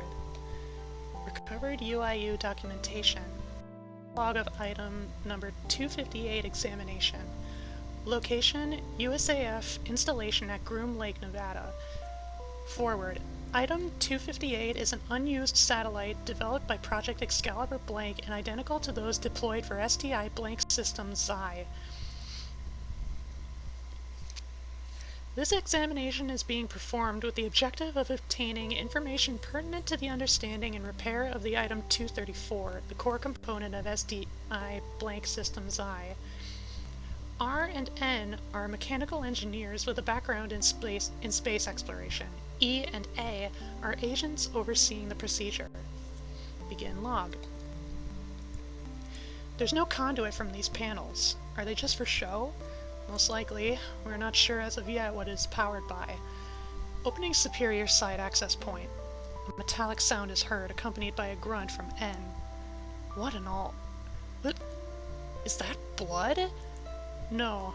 Blood is brighter colored and more opaque, and a sharp inhalation is heard. It smells like iron. This doesn't. What does it smell like? I have no idea. R, here, take a sample to the lab. Roger. R is heard leaving the room. Continuing the examination. Wet rustling sounds are heard. I think a little bit of saliva went down the wrong tube.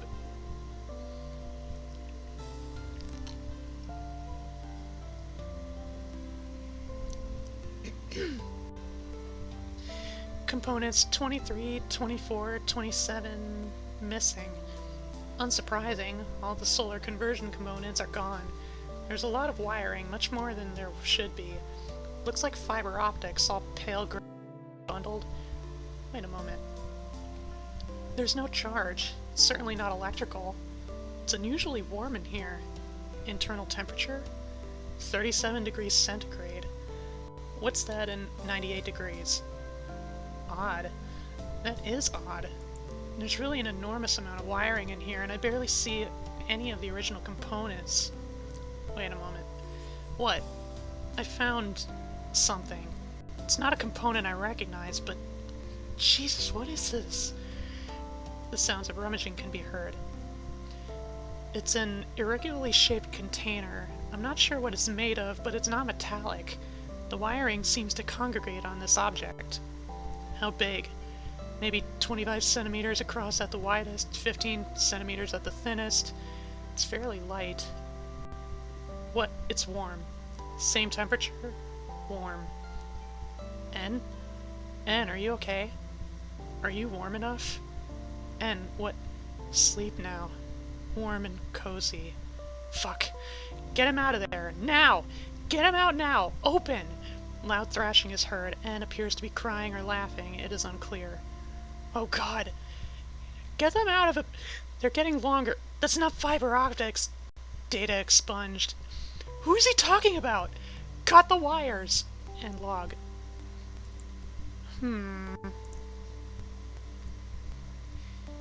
If I recall correctly, Groom Lake is Area 51. Ah! Explains a bit much. And then there's another one down here, RM-27.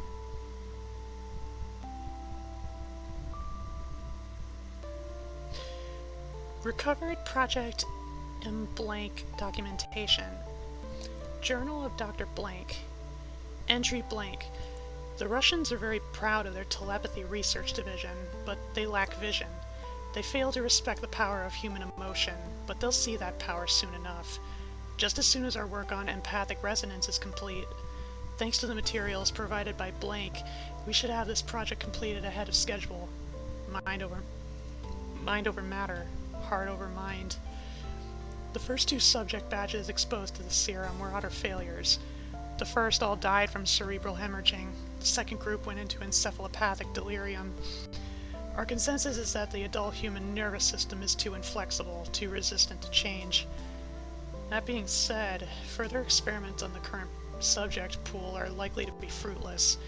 Still developing systems, preferably those still in gestation, are likely to be ideal. We shall requisition more appropriate subjects from Blank. Two of our 5 subjects miscarried. After confirming that their carriers had no reaction from the serum, we had them terminated. We've lowered the dose volume on the remaining subjects, hopefully to mitigate the potential damage. Blank ordered us to retrieve 1 subject for closer inspection. Caesarean section of subject 4 was unsuccessful, however, in the aftermath of the procedure. The carrier gained unconsciousness, data expunged. I don't understand. Why did the carrier demonstrate a reaction to the serum, but not the fetus? Blank seems excited by the news. I can hardly say I am as well. We lost 5 personnel from the incident. We've had the carrier placed in a chemical coma, hopefully to prevent any further data expunged. Clark went nuts today. He tried to break into Subject 4's room, claiming he wanted what was his. I had no idea what to make of it at first, but then I saw the logs and noticed he'd been monitoring Carrier 4 for the last 2 days. Empathic resonance is more volatile than we estimated, a telepathic event from an unconscious individual. We barred all access to the carrier's room and reinforced the walls with redacted, provided by Blank, but we have no countermeasures if another energy projection event like during the C-section occurs. We're fucked. Blank is going to shut the entire Project M Blank down. Blank has ordered us to continue our work while they handle the situation, but we haven't gotten anything out of Subject 4. The other subjects and carriers have all been terminated. They'd shown no response, and we're a little more than a financial black hole. My staff are losing their minds, and I'm tired of cleaning up after them. Well, the Blank situation has been resolved, though it's blown up in the general media, unsurprisingly. We can't be bothered to think about that now, though, because Subject 4 has started to emit Blank radiation consistent with telepathic properties. As far as we can tell, however, the subject does not demonstrate sentience. This is the first sign that Subject 4 has responded to the serum at all. We're not sure what to make of this yet. Nothing seems to make sense with this experiment. We're going to biopsy Subject 4's neural tissue and run an analysis. Data expunged. All of our materials have been moved to Lab B, and the remains of Carrier 4 have been locked in a redacted cache. Though given that it could still detect what was happening to Subject 4 when its entire room was lined with it, I doubt it makes much difference. We obtained a neural cell sample of the carrier shortly after its termination. Blank wants to research methods of replicating the sample. For what, I have no idea. Subject 4 is stable. No attempts at a biopsy are planned or even permitted, not after the last attempt resulted in data expunged and half of our staff.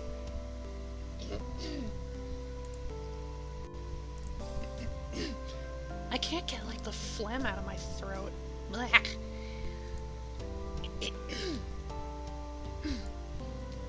That seemed to help a bit. Just a bit. They were playing us right from the beginning. Colin was the one that suggested we use fetuses, and he was one of their agents the whole time. They knew exactly how unstable empathic resonance was and how dangerous this project would be, so they let us do the dangerous work. The bond between a mother and child, of course, it would The bond between a mother and child, of course it would provoke the strongest reaction, a telepathic link that can't be deterred by any means. A mother trying to protect her son. The readings we got from the last event are unlike anything we could have predicted. Blank has taken Subject 4 and the cell sample of its carrier. They're going to continue with the cell replication on their own. I understand now. The subject was never the weapon.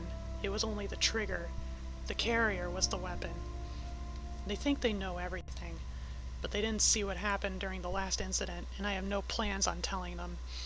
They think that just because Subject 4's growth is arrested that it won't develop sentience, but even they underestimate its power. It won't merely relay orders forever.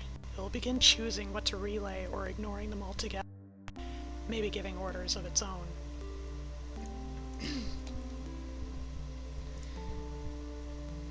Rating of 112.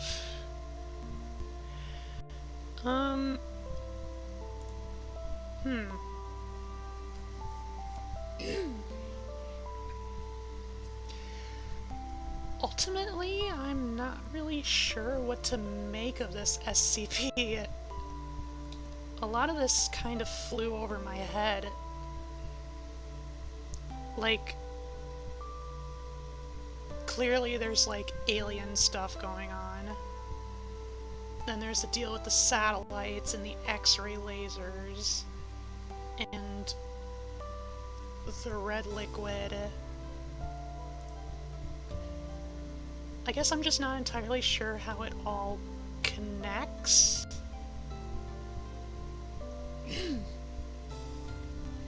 Let's see. Tags: biological, container, extraterrestrial, K-class scenario, Keter, military satellite, SCP transmission, unusual incidents unit, weapon. Okay. This is Series 2, I think.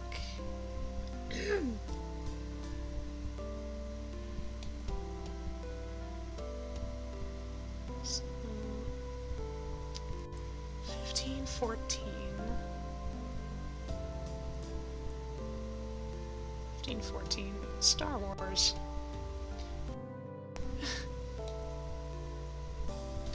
Alright.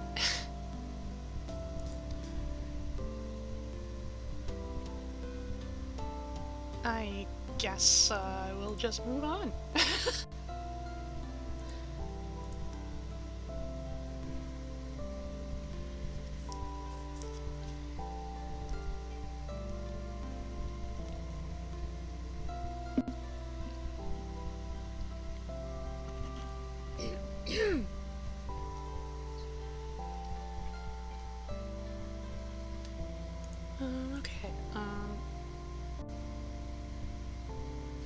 SCP-CN-2000-J.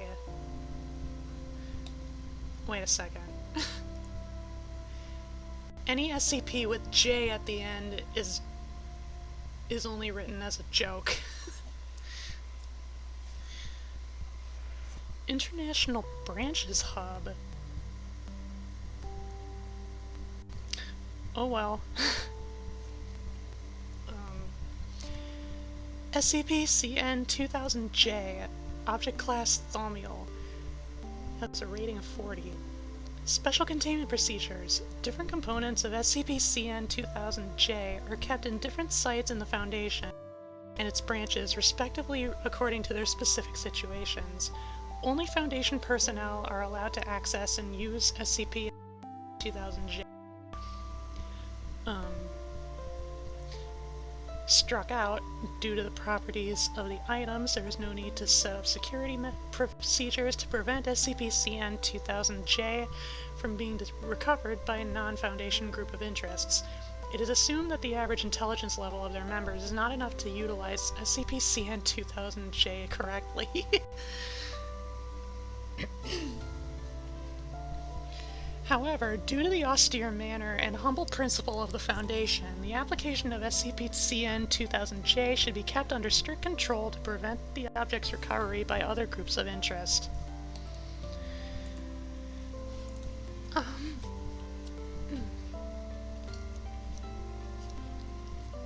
Description: SCP-CN-2000-J is the collective designation of several Foundation-made black technology products, which exceed the current level of human technology between 20 to 100,000 years. SCP-CN-2000-J fully corresponds to the objective physical laws, but only Foundation researchers have sufficient intelligence level and knowledge reserve to understand the working principle behind it. Let me tell you once again, there's no doubt that SCP-CN-2000-J is scientific technology. No reasons needed, that's how Foundation's doctors are so badass. Dr.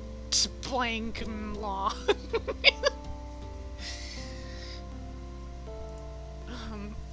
SCP-CN-2000-J-1, the D-Class Generator. When SCP-CN-2000-J-1 is plugged into a 220-volt domestic power source, the object will output a batch of D-Class personnel. This procedure does not require any materials. It will generate 2,000 D-Class personnel in 24 hours when operating at full capacity. Size and details of the production can be customized according to the user's requirements, such as D-Class with assessed disposition to violence and criminal record, D-Class for feeding the giant lizard, D-Class that has been traumatized mentally in childhood and ran a rough course of true love when grown up and lost her husband and children in accidents, so got the ASPD and being arrested and jailed due to her crimes and finally be chosen by the Foundation for experimental purpose, and D-Class specified for monthly termination. What did you think? Why did you think why the Foundation can terminate 10,000 D-Class personnel each month that easily? 05CN blank. SCP-CN-2000-J-2, Parallel World Generator. Used for generating parallel worlds that share the same physical law with current time-space or not. Developed in order to let various disasters, end-of-the-world scenarios, and universal destructions that contradicts with each other unfold at the same time without conflicts. Different from similar products of poor quality, this component is able to implement dimensional attack that reduces three-dimensional objects into two-dimensional. It also has various advantages such as short operating time, wide affecting area, and strong operability. I know you have some doubts on why Shanghai was destroyed 20 times by different reasons in one day. There is no problem. We have generated blank parallel worlds to satisfy the requirement. And I must emphasize that we are using it in restraint. Do you know how frequently the Japanese branch uses SCP-CN-2000-J-2? Know that how many times Tokyo has been destroyed by aliens, kaijus, geological disasters, and high school students? 05CN blank.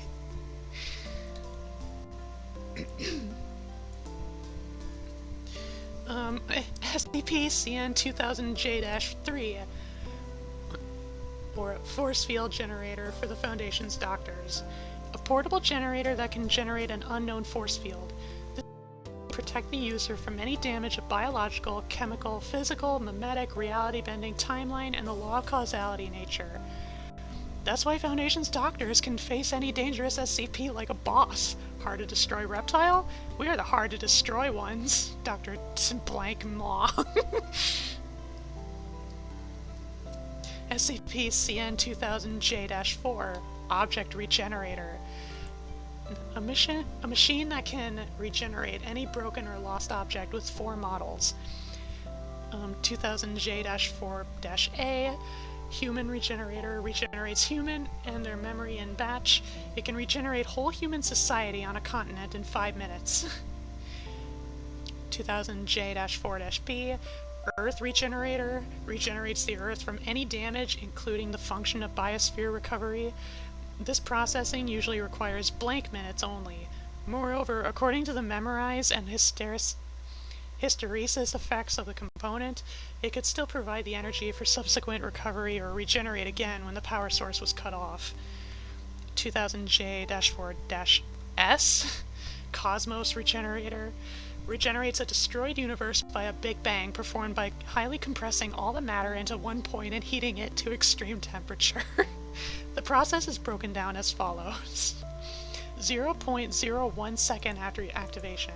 The temperature reaches 1 trillion Kelvin. Particles required for regenerating the universe, such as photons, electrons, neutrinos, protons, neutrons, and so on, have been generated. The system of thermal equilibrium is rapidly expanding. Temperature and density are declining. 0.1 second after activation, the temperature drops to 3000 Kelvin. Neutral atoms have formed by chemical combination. Gravitational activity has generated to agglomerate gaseous substances into high-density intergalactic clouds, stars, and stellar systems. 1 second after activation. According to the memorized function of the component, the galaxies, stars, dust, and vacuum that duplicate the original universe has been generated in a moment, including all of the details such as the probability cloud of fundamental particles. SCP CN 2000J-4EX Rules Generator monitors the occurrence of space-time distortion by observing gravitational waves at the observation point. When the rules are tampered with, the distorted physical law, timeline, and law of causality can be repaired by the method of changing the scale of space and time in the speed of light. All of the twists of reality can be recovered perfectly. This component can completely restrain the anomalous individuals called Chunibyo primary students. End of the world? Haha. 05 CN blank. SCP-CN 2000J-5 Multi-purpose black technological weapon of the Foundation. In its inactive state, SCP-CN 2000J-5 is a picture of the general icon of the Foundation. Once activated, it can transform into different weapons according to present requirement, including Gorman Friedman's crowbar, dagger, infinite ammo pistol, rifle, sniper rifle, submachine gun, flamethrower, grenade, flashbang, Molotov cocktail, mortar, tank, jet fighter, fleet girl, destroyer, nuclear submarine, carrier, space cruiser, laser gun, high energy particle beam launcher, nuclear bomb, antimatter annihilator, Schwertgewehr, however you say that, fin funnel, level 5 railgun, positron blaster cannon, star destroyer, adamantium claws, Batman suit, including batarang, mask, belt, and kryptonite for punching Clark, Iron Man armor, Mjolnir, Blades of Chaos, Frostmourne, Magical Girl, Special Forces Transformer, Master Ball, Gundam, Ava Unit 1, Android 16, Kamehameha Launcher, Super Tengen Toppa Gurren Lagann, Saber for beating Abel, and Bat for Strike 682, a home run. That's how the Foundation was able to kill 076 over 233 times and contained Wild 682 over 998 times. Foundation Agent Blank asked not to be identified. In addition, SCP-CN 2000J-5 in mainland China is able to transform into the following weapons: Chilean arm, Ruyi Bang, Pongo axe, men making clay used by Nua, Blank School's Parallel Worlds Traveler suit, Harmony generator, Ultra Foundation arms with Chinese characteristics, psychological weaponry from online video, real-time commentary in the form of Mad Video, Keyboard Fighter's keyboard, and animal drawing only mimetic weapon.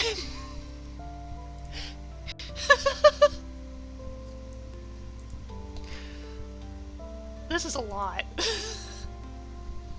But yeah, for those not in the know, Thaumiel means like it's an SCP that the Foundation can use to contain other SCPs. Just FYI.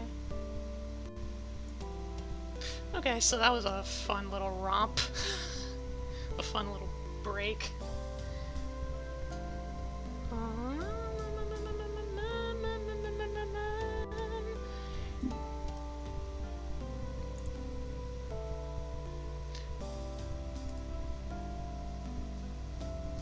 Oh wait, I get it.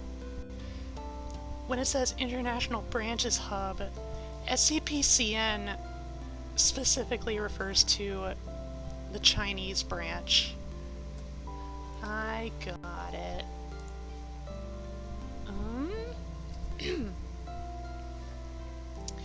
So, SCP-CN-999, Object Class Euclid, Special Containment Procedures. All SCP-CN-999 currently contained by the Foundation have been neutralized. Its text contents are now archived in Site-CN-71's High Secrecy Document Library. I don't know what that was. I don't know if it was a hiccup or a burp. And anyway, any retrieved active SCP-CN-999 should be contained at Site-CN-71's high-value region. It is now forbidden to conduct any testings on the item's properties. If new text content are discovered, they should be documented and archived immediately. Spreading Your Wings, Finding Your Advanced Career Path, 15th issue, year 2015-2016, Externals Department, published by Further Studies and Careers Guidance Team.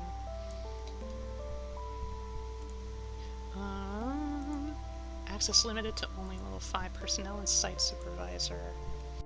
At present, the Foundation's artificial intelligence will automatically scan personal information of all newly joined Foundation members and mark personnel with the personal information of over 80% matching Form CN-999 as Factor C carrier. Personnel transfers and position arrangements related to Factor C carriers should prioritize reference to document CN-999-C to minimize possibilities of Factor C carriers leaking Foundation's confidential information. Description: SCP-CN-999 is an A4 double-sided print totaling 10 pages of texture, same as normal white office paper. Its cover has the picture of a silhouette resembling that of a typical pigeon, columba, spreading its wings, and the title Spreading Your Wings, Finding Your Advanced Career Path. SCP-CN-999's main content is the brief description of some anomaly-related groups across the world. Such description will contain a common logo of the group and briefly describe the group's history and properties. What's worth mentioning is that the bottom of such description is a row labeled Available Positions, which describes several positions that match the group's properties and what is suspected to be the number of positions available for that job. Except for the first page being a manual describing the usage of the item, every page of SCP-CN-999 has contained the descriptions of 5 anomalous groups of interest, totaling 45 groups of interest for the whole book. Every retrieved SCP-CN-999 was accompanied with an A4 size form document referred to as SCP-CN-99-1. In a series of tests, such document has shown excellent waterproof, fireproof, and tenacity qualities. The form SCP-CN-999-1 requires to fill in a series of personal information and the group of interest and position that the applicant is going to apply for. The anomalous properties of SCP-CN-999 will show after the applicant has signed in SCP-CN-999 signature column. The handwriting filled in on the item will automatically disappear after signing. A time and a location will appear on a specific place on the item's backside in forms of English. The location mentioned will usually be the empty room of area between 6 to 8 square meters, the closest to the item. The time mentioned will usually be 30 to 120 minutes after the form is signed. What is worth noting, the follow-up SCP-CN-999-1 anomalous effects can only be triggered when the applicants have filled in correct personal information on SCP-CN-999-1 and not a prisoner, nor having a paid full-time position at any corporations or organizations. Otherwise, after the handwriting has disappeared, the specific location at its back will only show the phrase "error, personal information does not match," or "error, has stable position," written in traditional Chinese, until an applicant satisfying the conditions have signed their name on SCP-CN-999-1. If the applicant can reach the specified location at the specified time, all living humanoids in the room except for the applicant will be moved outside the room via unknown means, and cannot interrupt the room in any room during the whole interview. A human of the same appearance with one of the group's high-ranking figures, wearing the group's representative clothing, will appear in the room and have a conversation with the applicant. According to records of surveillance equipment in the room, the two's conversation is highly representative of interviews of normal job application. Please refer to Addendum SCP CN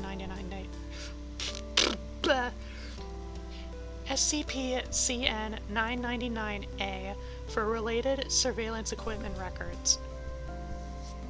According to the outcome of the interview, one of the two situations below will occur. If the applicant passes the interview, he will shake hands with the interview, generate a strong white light enough to blind for 3 seconds, and disappear along with the interviewer after the white light fades away. In about 30% of the experiments, Foundation personnel can find the applicant at the applied position in the respective groups of interest, but more often the applicant has gone missing thereafter. If the applicant cannot pass the interview will express regret over the matter, forcibly move the applicant outside the room by unknown methods, and then disappear. After this, the applicant cannot trigger SCP-CN 999-1 again. Addendum SCP-CN 999-A. Video recording of an interview generated by SCP-CN 999-1. This addendum is a transcription of the 4th trigger test on SCP-CN 999-1 conducted by the Foundation, also the first successful test in triggering of SCP-CN 999-1. Footnote. The 3 former tests had failed due to mismatching personal information of applicant being a prisoner as a Class D personnel, and applicant being an employee of the Foundation respectively. As other groups of interest are involved, the experiment subject was arranged to fill in and trigger SCP-CN 999-1 in the Hong Kong branch of Front Organization's Standard Caring Project to prevent possible leak of confidential information. The message written on the backside of SCP-CN 999-1 asked the experiment subject to attend the interview 15 minutes later in an empty meeting room of the company. The following is the record of events that happened after the experiment subject entered the meeting room. Experiment subject D-1851, originally named Liu Yulong, being framed in a case of espionage and sentenced to death for crime of treason, then enlisted as a Class D personnel by the Foundation through standard procedures. For the progression of the test, the subject's charge was revoked by the local government through political relationships and his monthly execution exempted, such that he became a clean-free personnel. Applying organization, Unusual Incidents Unit. Applying position, Junior Detective. Start of log. Interviewee walks into the room, the video record appears frozen for less than a second. After turning back to normal, the personnel originally operating the filming equipment in the room disappears. A humanoid of appearance and voice same as UIU Senior Detective Carl Bellick, indicated as the interviewer below, wearing black suit, appears in the center of the room behind a rectangular desk. Interviewer in Cantonese. Hello, Mr. Liu. I am a senior agent of the Operation Wing, also an assistant for the Human Resources Department for now. Call me Carl. Please take a seat. Interviewee in English. Hello, in Cantonese. Hello, Mr. Carl. Interviewee sits on the chair in front of the interviewer. Actually, you don't need to be surprised, Mr. Liu. As a detective, mastering multiple mainstream languages are our basics. Now you can please give a brief self-introduction. I'm Liu Yilong, graduated in Shanghai University with Bachelor of Civil Law. After graduation, I worked as a legal advisor in Daiping Biscuit Factory, just as what I wrote on the records of past experience, dealing with legal issues of the company, mainly about intellectual properties.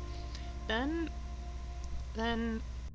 because of coincidences in framing, I was put in the prison for a few months. Then the prison staffs introduced me to this job. Although I was a graduate of laws, but I was at a military academy for a few years and kept on training after leaving it, so I think I'm good enough for a detective's job in terms of fitness and gunnery technique. And I'm familiar with the Chinese civil and criminal laws, so I could provide assistance when your department requires such knowledge. This is about all for my case. Alright, I'll ask you a few questions then. First of all, Mr. Liu, you seem to have a prior crime of treason, which is then revoked. Or my brain, my reading comprehension. First of all, Mr. Liu, you seem to have a crime of treason, then revoked. Interesting. Are you alright talking about it? Yes. When I was a legal advisor, I was mainly dealing with issues about intellectual property. God knows which idiot who told me to handle the patent of a new product, the amnesia biscuit, but the whole formula and production process inside. What's more bullshit, my secretary was switched into another wearing a human face mask since I don't know when, and ran away real fast, leaving me being caught and a crime of treason forced onto me. God knows how the fuck me being a staff of a small company would commit treason. And only recently, one from the jail came and told me I was proven to be innocent, and then introducing me to this job. An American government employee? Don't know how they thought of this. You seem to be surprised by this. As you see, we are an official organization of the United States of Mary King, and if it weren't for a special occasion, you wouldn't even have had the chance to get an interview.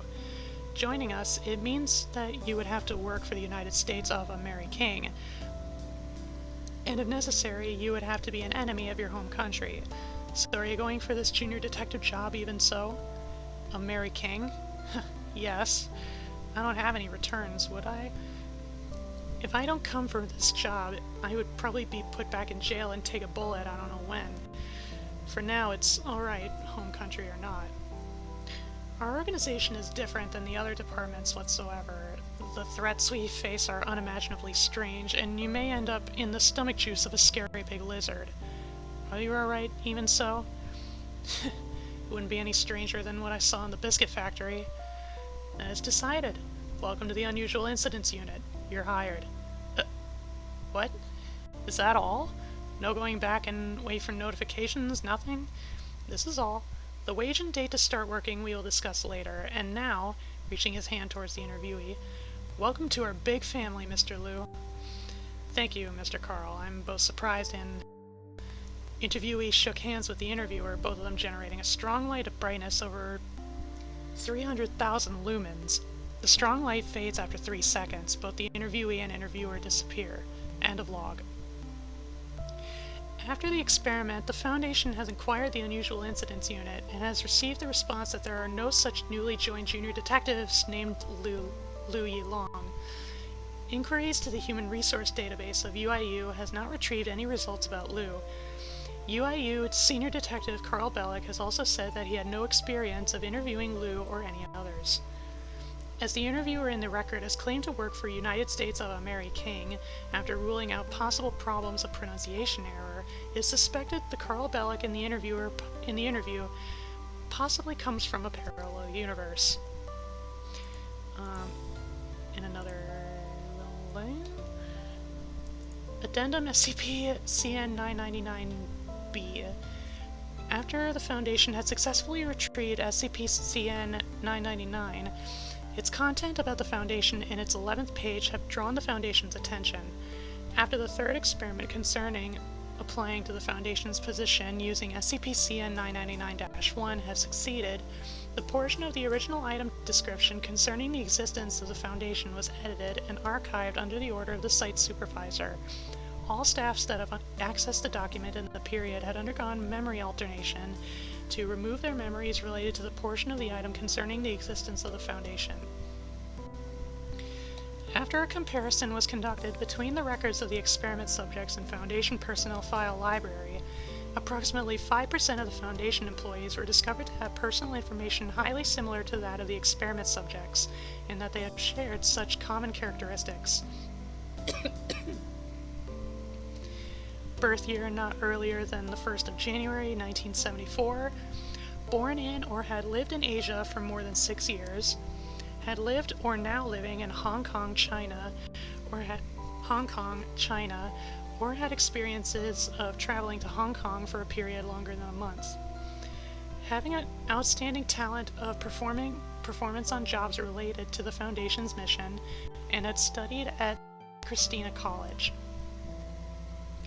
The Foundation had inquired St. Christina College concerning this, but there have not been any responses.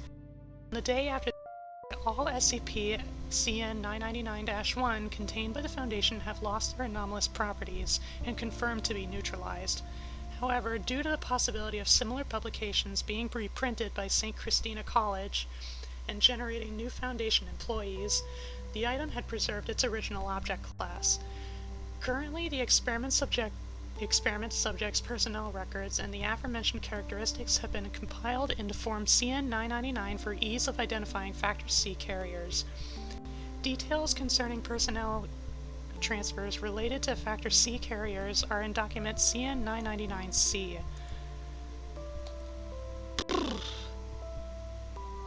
Okay, so an anomalous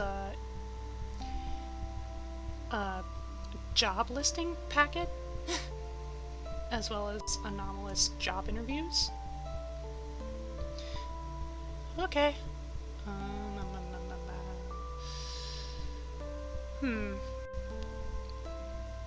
My throat is getting a little bit dry.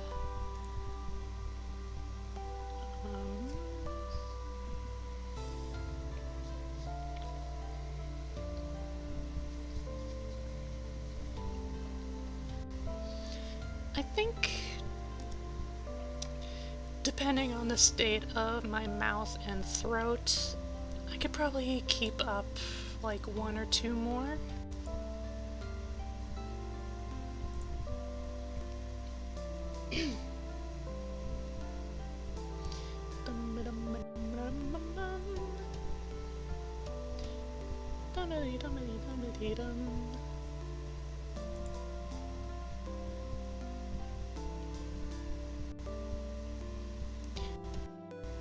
Another one with... Whoa.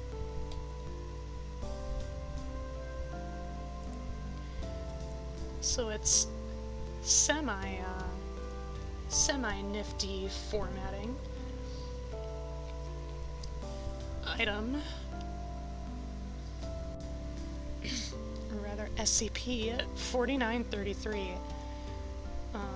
Containment class Euclid, disruption class Eki, risk class warning. Special containment procedures. Foundation Global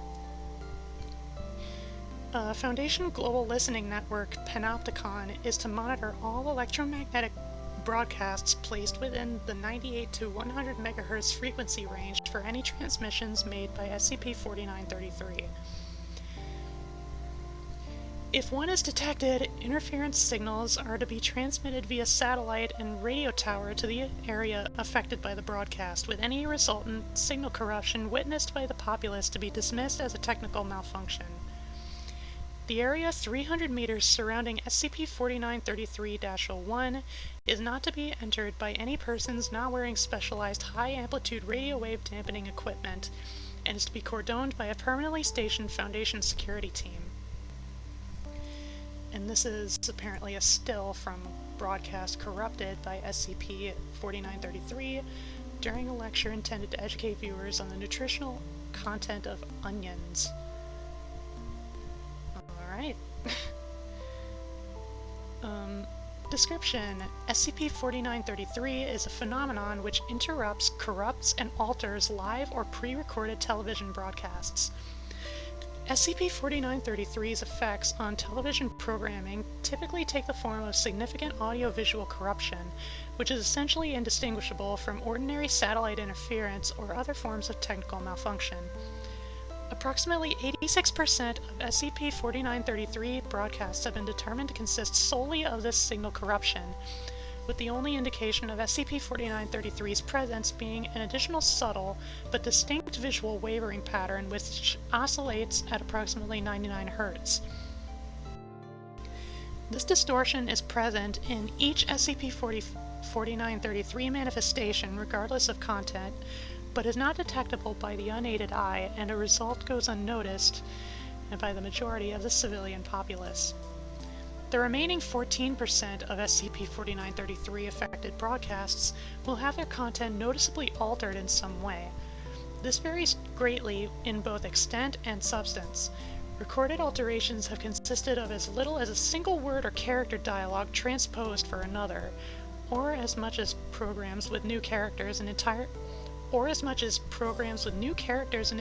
restructured plots which deviate significantly from their originals. Content alterations with dialogue will be predominantly coherent in terms of sentence structure and grammar, but may contain unknown words and will occasionally allude to or address esoteric, enigmatic, or inscrutable topics in an oblique fashion. Non-dialogue alterations appear to possess no discernible pattern, but will frequently involve characters performing actions or engaging in behaviors entirely divergent from their established and scripted norms. A selection of notable examples follows below. So we got 3 examples. Broadcast 1, date April 4th, 1959. Localized broadcast location, Boulder, Colorado, USA. Approximately 40,000 televisions affected. Scheduled program, I Love Lucy, Season 2, Episode 10, Lucy is Enceinte. Program deviations. Episode deviates from baseline at 2:30.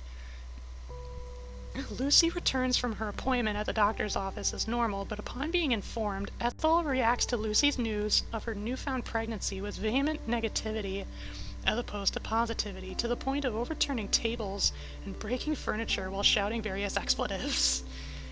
The remainder of the episode consists entirely of a debate between Lucy and Ethel concerning the moral implications of choosing to raise a child in contemporary society.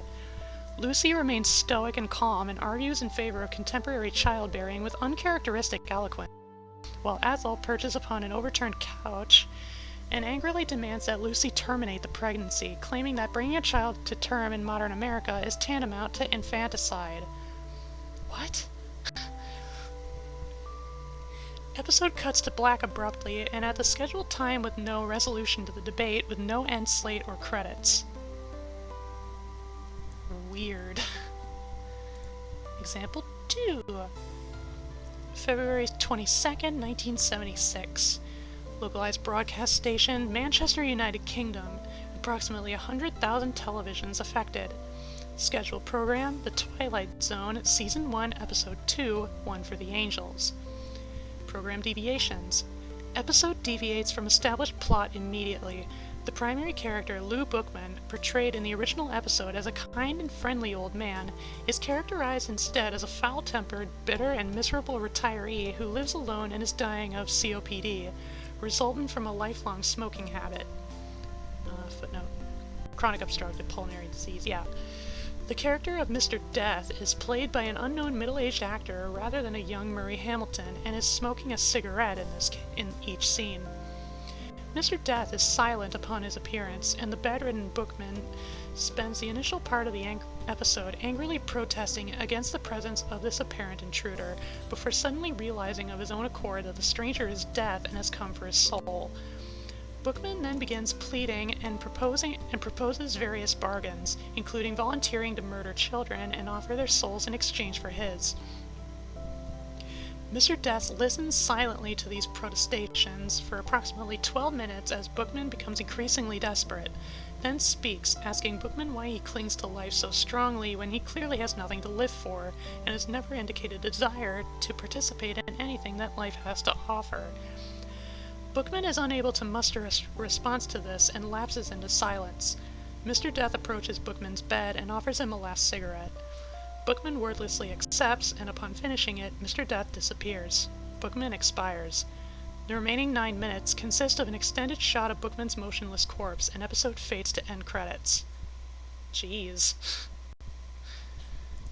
Broadcast 3. On March 6, 2014. Localized broadcast station, Anchorage, Alaska, USA. Unknown number of televisions affected. Scheduled program, Worst Cooks in America, Season 5, Episode 3. Program deviations.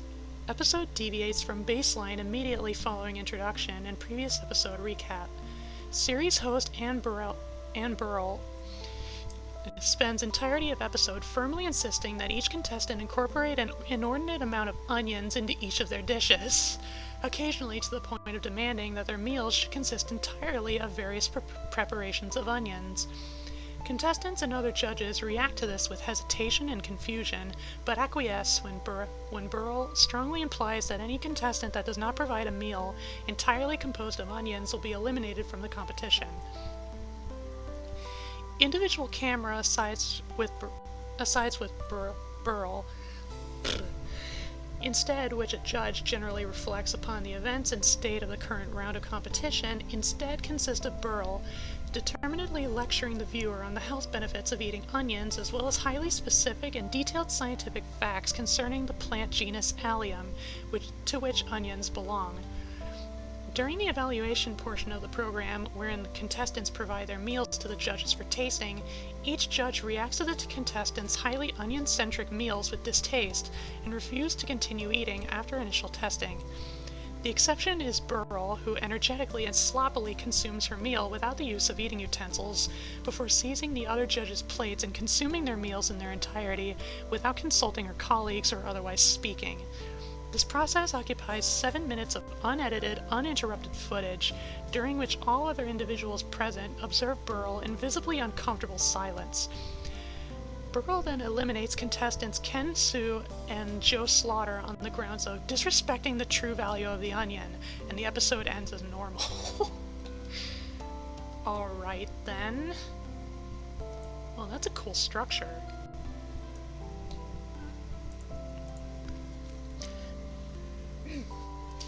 Addendum 4933-1. On December 2nd, 2017, Then Information Task Force Lambda 99 Code Sharks, in conjunction with Foundation Global Listening Network Panopticon, successfully triangulated the SCP-4933 broadcast waveform with the assistance of experimental thaumic energy detectors, placing its origin point to approximately 200 kilometers south-southeast of Tixi, Russia. A mobile task force was immediately dispatched to the area with orders to determine the precise nature of the equipment or entities responsible for the transmissions. At the location of the projected coordinates, operatives located a large, roughly 30-meter tall stone structure situated upon an outcrop overlooking a section of the surrounding taiga. A temporary forward camp was established at the site following preliminary hazard analysis, and the structure was given the tentative designator SCP-4933-1. SCP-4933-1 is made of non-anomalous granite hewn seamlessly from a single contiguous monolith. The immediate space around the structure, to a distance of approximately 300 meters, is saturated with an extremely loud omnidirectional radio flux with a frequency of precisely 99 MHz and as yet immeasurable amplitude. Each and every radio receiver used by Foundation analysts to measure SCP-4933-1's ambient radio field has been destroyed upon tuning to 99 MHz. This indicates that although the signal remains at a static and commonly used radio frequency, the amplitude and therefore loudness of the signal is greater than human technology has been designed to practically detect. Investigation into the development of a radio receiver capable of withstanding and accurately measuring SCP-4933-1's signal is underway. The strength of this radio flux renders it dangerous for unshielded humans to approach, as the total energy carried by the wave results in the boiling of fluids contained within the body. The vegetation surrounding the structure is undamaged by the intensity of this radiation, however. The mechanism responsible for this is currently unclear. SCP-4933-1 does not physically appear in any satellite images of the area taken to date, nor does its ambient radio signal remain detectable at a distance greater than approximately 300 meters from the object. Individuals living in the surrounding area have consistently professed ignorance of the object's presence within the forest near Tixi. The north-facing side of SCP-4933-1 contains a rectangular 4 by 2 meters in size, which provides access to the interior of the structure. This aperture is precisely cut into the surrounding granite and does not feature a door or any other form of sealing apparatus, leaving the monolith's interior open to the air. Both manned and unmanned investigations into this space have been successful, with the aid of specially radiation-shielded clothing and equipment. The interior of SCP-4933-1 consists of a single cubic room 9 meters long on each side. The walls of this chamber are comprised of the same material as the exterior and are blank. This space contains 2 objects. The first is a cubic stone pedestal measuring 0.9 meters per side, contiguously carved from the stone of the floor. Atop this pedestal is a 1951 Zenith Aldrich porthole-style CRT television set. This television set is not connected to a power source and has not been seen to activate at any time. A significant layer of dust rests on both the television and the pedestal, the composition of which is consistent with the soil surrounding SCP-4933-1. Radiological dating of both the structural material of SCP-4933-1 and the television set have indicated that these objects have existed in their current state for an amount of time not less than approximately 250,000 years.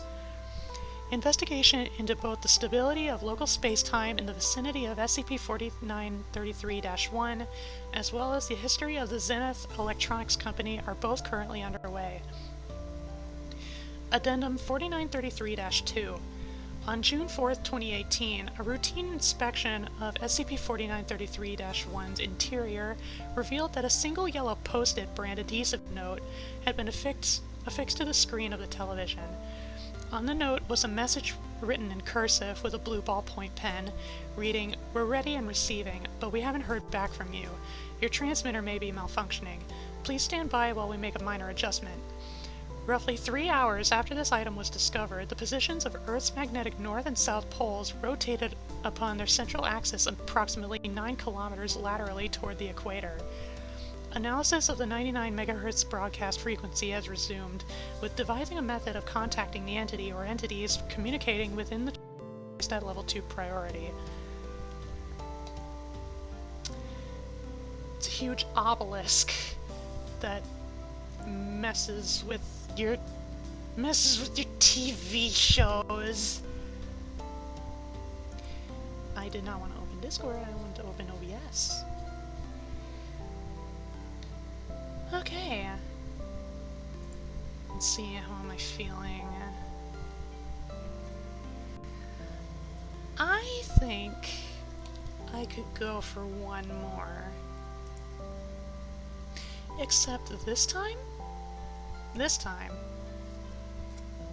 instead of picking a random SCP, I am going to read my favorite SCP. Y'all are in for a treat. So, it's Series 5, same as this one. Y'all might know which one I'm referring to if you tuned in to my other SCP reading streams.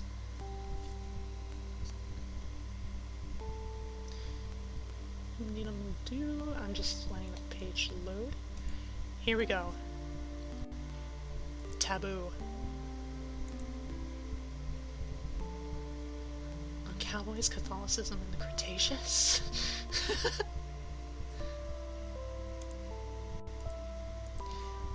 Yeah, I was put in a kind of a good mood with reading about the lesbian SCP, so I think now is the time I read my number one favorite. Insofar. So, redacted per Protocol 4000 issue. Warning, the following anomaly is affected by communication. Do not refer to it in speech or writing unless trained. A rating of 2,117. Naturally. A native humanoid entity manifesting midair. Item number restricted per Protocol 4000 issue. Object class Keter. Special containment procedures. The extra-dimensional location described below, as well as the entities and landmarks contained therein, are nomenclative hazards, SU class, and therefore may not be referred to by any name, title, or designation. Only descriptions may be used when referring to the forest outside normative space and native entities thereof. Variations must be made in these descriptions each time a subject is described. Descriptions may be color-coded for clarity. To activate color blindness successfully, click here. Oh, nice! And florid language may be used for the sake of nomenclative diversity. In the event of a nomenclative containment breach, standard SU class recontainment protocol must be carried out immediately by the individual responsible for the breach. If the individual is rendered unable to perform the procedure, the responsibility falls to the individual's next of kin. If the individual responsible for the breach has no known next of kin, the individual's name must be expurgated from all existing documents and records. Any other individuals possessing the same name are to be administered Type G viral amnestics and assigned a new one. In accordance with Order 05-4000-F26, at least one successful expedition into dangerous woodland area must be carried out per year to assess any deviations from baseline abnormality. Due to the high risk involved in entering the place where the nameless are found, personnel sent in to conduct research must be trained in standard exploration protocol as detailed in 4000 SEP. SEP, not SCP. Unauthorized documentation of the forest found in chimneys must be suppressed via standard information containment protocol. Unauthorized individuals with knowledge of Procedure 4000 Halloway are to be administered amnestics and may be released following a period of disquisitional rehabilitation. Amnestic class to be determined on a case-by-case basis. Description: the SCP in question is an extra-dimensional forested area with numerous anomalous qualities, including a hazardous nomenclative phenomenon. This anomalous location is accessed by performing 4000 Halloway. See document Doc 4000H. After completing the procedure, subjects emerge from the opening of a dilapidated brick well fixed into the forest floor. See Figure 1.2. The only way to reliably traverse the unusual terrain is by use of a single dirt path. Explorations that diverged from said route have resulted in immediate loss of contact with subjects. The sole safe road may only be traversed in a single direction, and any attempt by subjects to turn back and return to the game in a similar loss of contact. The unnamed world does not adhere to the constraints of linear space. Cartographic endeavors have resulted in vastly different routes being recorded with each expedition, and sections of the mandatory trail, which should logically overlap or intersect, do not. Similar topographic abnormalities have been observed in geonormative forests as well, though no direct connections between these phenomena have been confirmed. The only consistency in the layout is the access point, which is always located at both ends of the main road. The only way for a subject to safely exit the woods which have no name after they have begun following it is by walking its entire length and returning to the place where they began at the opposite end. A variety of anomalous entities native to the nameless habitat have been documented. Native entities often undergo changes in physical structure when unobserved, which has made it difficult for researchers to determine which recorded entities are unique beings and which are newer iterations for those previously documented. Entities claim they have no control over these changes and frequently express dissatisfaction when they occur. Native entities often obstruct the trail which subjects tread, making it necessary for subjects to interact with them to progress. Native entities are sapient and often highly temperamental, but can be interacted with safely as long as 4000 SCP precautions are followed.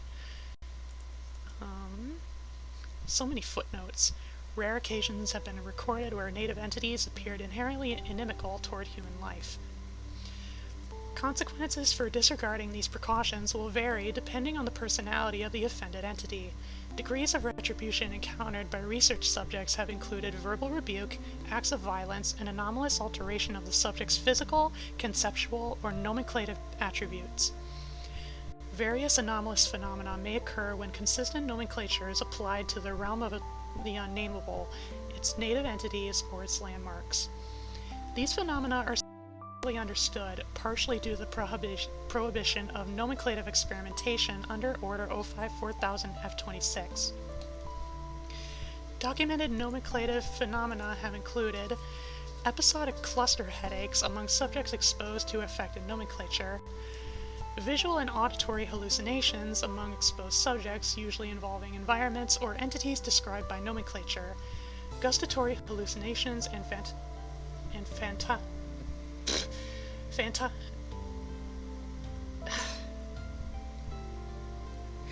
I need a drink.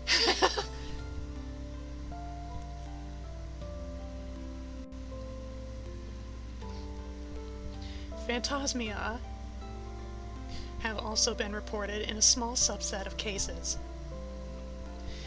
Sudden onset of psychogenic amnesia among exposed subjects, the development of non-human physical characteristics among exposed subjects such as feathers and pollen sacs, the development of biological components in non-biological mediums where nomenclature is written or recorded, sudden involuntary transport of exposed subjects to the wilderness of unnamed things without the use of Procedure 4000 Holloway, manifestation of various flora within indoor spaces where nomenclature was used, sudden transport of native entities to area where nomenclature was used, biological fusion of exposed subjects and native entities, biological fusion of native entities and architectural spaces where nomenclature was used, extreme iron deficiency in exposed subjects with an absence of expected negative side effects. Order 054,000 F26 was ratified by the Overseer Council in 1954. A 1970 amendment requires that 054,000 F26 receive unanimous endorsement from the Council every 10 years in order to remain in effect. To date, no Overseer memos regarding 054,000 F26 have been disseminated to lower clearance levels. And here we get containment breaches, 4,000 Holloway, 4,000 SCP, and an log.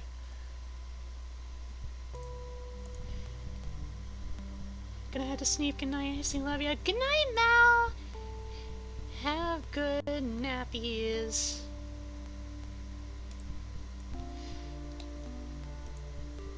We will start with first in line. Request notable CB access granted. Addendum. The following are examples of anomalous phenomena observed during nomenclative breaches. Breach date, June 9, 1954. Named subject, the glade of which we seldom speak. Summary.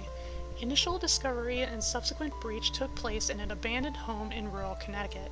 Circumstances of the discovery are unclear due to a lack of surviving personnel, but a general timeline of events has been established. Timestamps are in a standard NATO format.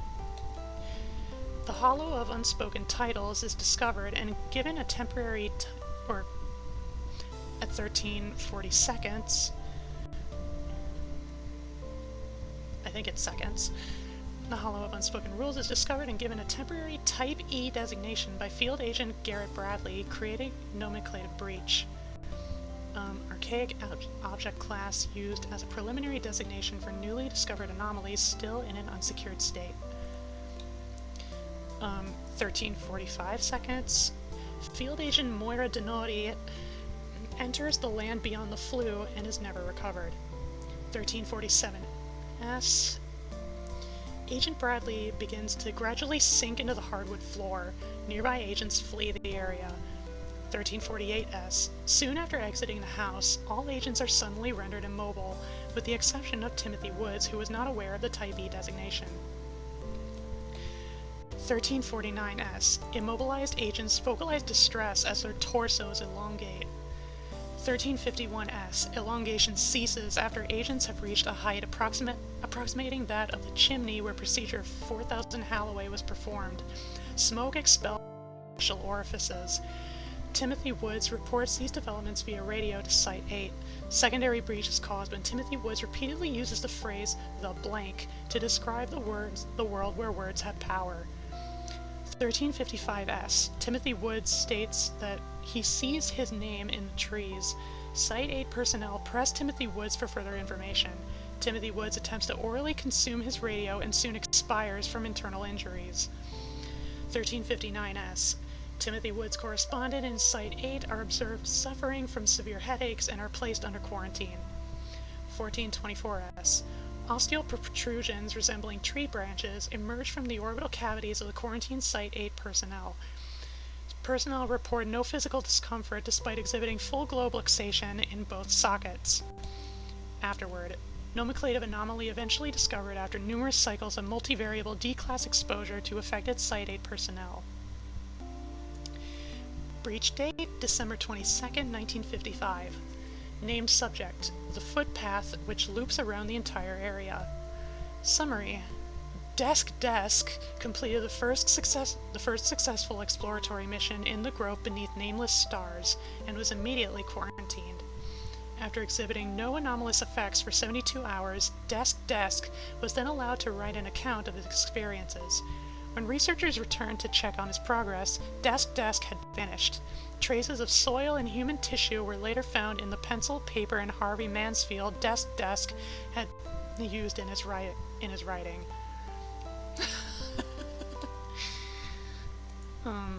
Breach date, August 19th, 1958. Named subject, the native entity that sits atop a throne of bones and cradles a flaming child.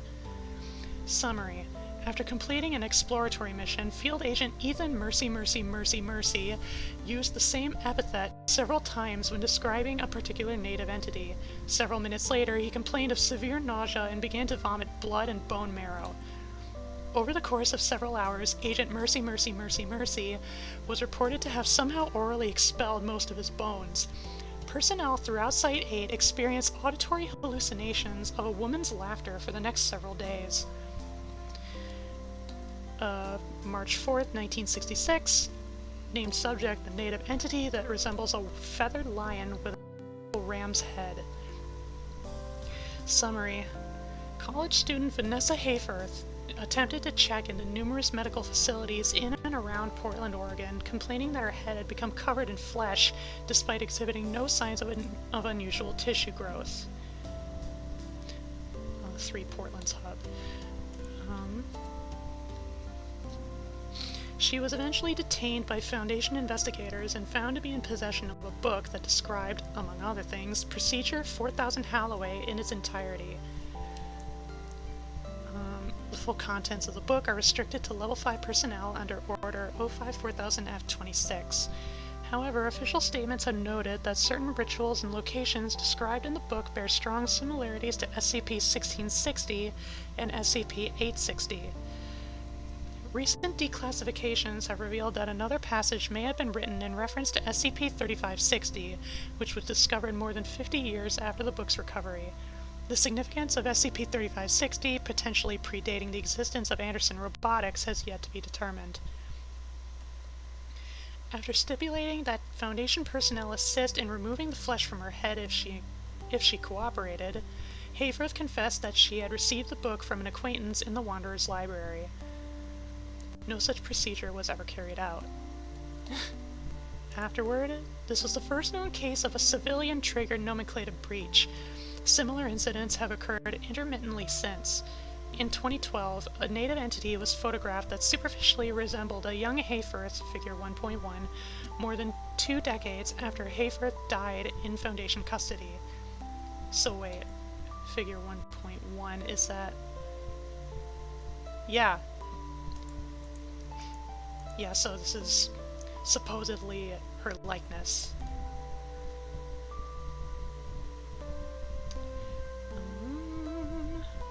Here we are.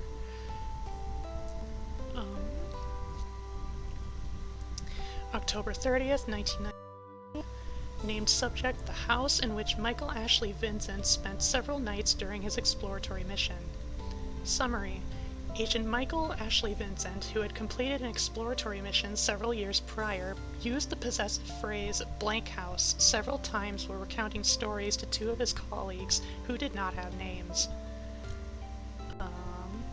The statement has been flagged for potential mimetic corruption. I don't care what the records say. After 30 years in the Department of Memetics, you learn when to follow your gut, and right now my gut is telling me that there's something off about this. Dr. Storeham. Sometime later, a large brick building manifested inside Site-8, intersecting with existing architecture. Michael Ashley Vincent's headless body was found inside, seizing violently and fused at the neck to a light fixture made of elk antlers. His face, which did not appear animate, had enlarged to take up the entire surface area of the building's floor. Field agents sent into the face's mouth found that it did not possess a full digestive tract. However, Michael Ashley Vincent's nameless colleagues were reported to have been conjoined with his uvula. Holy shit. Oh boy. And now, 4000 Halloway. 4000 Halloway. The following is a censored list of instructions for accessing the horizon beyond labels. Certain steps have been omitted in this version of the document. Phrases and counterphrases at the end of the procedure will differ depending on the subject's type category. The oldest child in their family, type 1, the middleborn, type 2, or the youngest or only child, type 3. 1. Using organic kindling, start a steady flame within any indoor fireplace. 2. Combine the powdered bones of a male red fox, Vulpes vulpes, any age, an adult male lion, Panthera leo, and a baleen whale, Mysticeti, any age, any gender. Cast the mixture into the fire. 3. Take an easily burnt personal possession of strong sentimental value and allow the fire to consume it. 4. Carefully release 3 feathers from any black-plumed bird of the genus Corvus over the fire and allow the smoke to carry them up the flue. 5. If the fire begins to emit vocalizations, respond with the appropriate counterphrase. See phrases and counterphrases below. 6. If the correct is given, the fireplace will expand and the ladder will descend. The fire will be harmless. If incorrect statements are made for any reason, immediately apologize and do not attempt procedure 4000 Halloway again at any point in the future. Note: individuals who are present during procedure 4000 Halloway but were not the one conducting procedure 4000 Halloway must not respond to vocalizations or approach the active fireplace under any circumstances. Phrases and counterphrases. Variant 1. These woods have rules, or so they say, and if you break them, a price I'll pay. Variant 2. Is someone there? There's only me. And who are you? I guess you'll see. Variant 3. What do you seek? To walk the trees. Now mind your manners. To walk them, please. Or to walk them, please. Alright. 4000 SEP. Whoops. Standard expiration protocol. Note: the following is a truncated list containing only instructions that are crucial to survival. Personnel assigned to explorative duties must also familiarize themselves with 4000 SEP-3 through 8 before embarking. 4000 SEP-1. General Guidelines for Exploration. 1.01. You must be equipped with a standard Foundation expedition pack prior to entering the place where names are not allowed. 2. Do not consume any food other than the rations included inside the standard Foundation expedition pack. 3. Do not bring firearms into the Dimension of Trees under any circumstances. 4. Type 1 subjects must avoid accepting or directly handling that which could be considered a valuable resource. This includes, but is not limited to, forms of currency, precious metals and stones, objects imbued with useful anomalous properties, and well-crafted weaponry. 5. Type 2 subjects must avoid any native entities that regard the subject with affection or romantic attraction, and must not give the appearance of reciprocating these feelings in any way. Statements made by a native entity which profess affection or romantic attraction for a Type 2 subject are false. 6. Type 3 subjects must avoid partaking in activities that are commonly considered frivolous, luxurious, or physically comforting. This includes, but is not limited to, dancing, smoking, playing with toys, drinking anything other than water, listening to music, and sleeping on a padded surface. 7. Structures encountered along the way you must travel may be entered after knocking at the entryway. Leave the structure from where you came. If entering uninvited, do not be discovered. 8. If you fall asleep in the woods where rules are paramount, record your dreams. A journal is included in your expedition pack. If you encounter any landmarks or entities similar to a dream you recorded, treat the dream as fact. And this is gentle wings flare quietly in the dark. It looks like that's a tail. SCP-2 Guidelines for interacting with native entities. 1. Greet native entities with any formal salutation before engaging in conversation. If female, bow or curtsy. Examples of acceptable greetings: good morning, hello, pardon me. Examples of unacceptable greetings: hey, yo, what's up? 2. Speak in a cordial tone of voice. 3. Do not make any statements that you know to be false. 4. Do not make disparaging comments about native entities while in their presence. 5. Say please and thank you when appropriate. 6. Refer to and address native entities using descriptions of their physical appearance per Protocol 4000 issue. 7. Do not refer to a native entity by a name, title, or designation, even if it introduces itself with such. 8. Do not state your name, nickname, codename, alias, or any other personal designation when in the presence of a native entity. 9. If a native entity offers to assign you a name, title, or a designation, politely decline. 10. If a native entity makes a statement in which it addresses or refers to you by a name, title, designation, or anything other than a physical description, ignore the statement as though it had not been spoken. 11. If pressed for information that is considered confidential, refuse, briefly apologize, and bow. 12.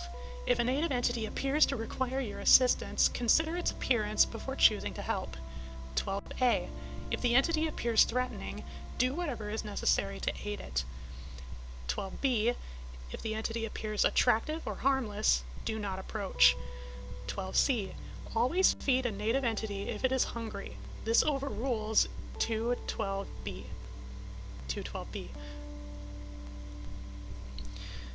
13. Do not attempt to mount any bestial entities you encounter unless it has earned your trust and given you its consent. 14. If you are offered a physical gift, receive it with both hands. Do not discard this gift, even if it appears to have no use or value. This is overruled by 104. 104, just double checking.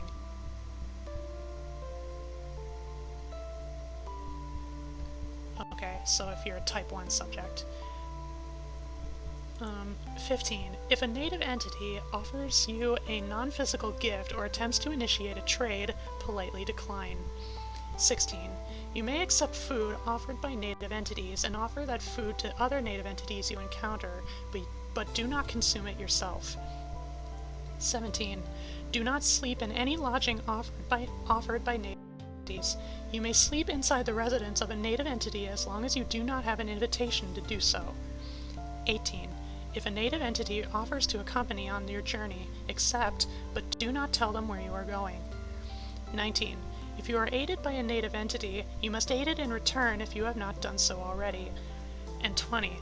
If you encounter an incorporeal humanoid that claims it is not a native entity, disregard all previous protocols and follow its instructions. Okay, that's 4000 SEP. Interview log 4000 0215. Request, access denied, this data has been expunged. Request, credentials, E. Japers, blah blah blah. Access granted. Hello, Dr. Japers. Interview archive 4000 0215.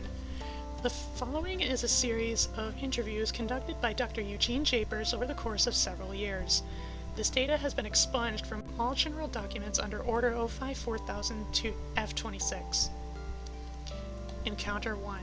Interviewer, Dr. Eugene Japers. Interviewee description. The native entity with a head resembling that of a rabbit's. See figure 2.1. Forward. Interview conducted in 2005 during Dr. Japer's first expedition into the space where speech is deadly. Begin log. Good morning, strange traveler. Good morning. It's nice to see a new face around these parts. Kindly excuse the smoke, just airing my thoughts. How is your name? I'm sorry, I'm afraid I can't tell you that. Dr. Chapers bows. Are you simple? I'm merely asking how your name is. My name has smelt of raspberries lately, I think. Or snapdragons, perhaps. It's so hard to tell these days, but one makes an effort. Ah, my apologies. I'm afraid my name has tasted rather tart as of late.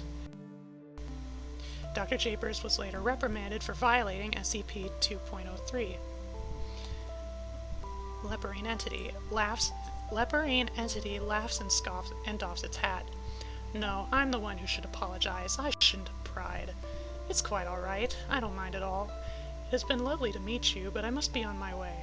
Must you, though? My home is close by, and I was hoping to invite you in for tea. Dr. Japers bows again. I'm terribly sorry, but unfortunately I cannot stop at this moment. Perhaps another day. Very well. Until next time, stranger whose name tastes rather tart. And log. Where was the figure? Figure 2.1.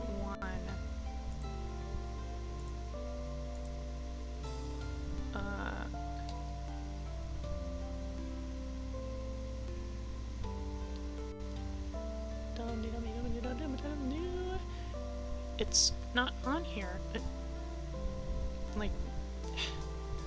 That's weird, because I've actually seen the picture. It's literally like a picture of the interviewee. Okay. Encounter 2. The gentleman with leporine visage. Forward. Interview conducted in 2008 during Dr. Chapers' 4th expedition into that burrow betwixt the bricks. Betwixt the bricks, I like that. Dr. Chapers crests a hill and discovers his hair-like acquaintance tending to a patch of cabbages. Good afternoon, stranger. Except...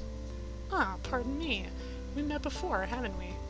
Good afternoon. I believe so, yes. 3 years ago, if memory serves. I remember now.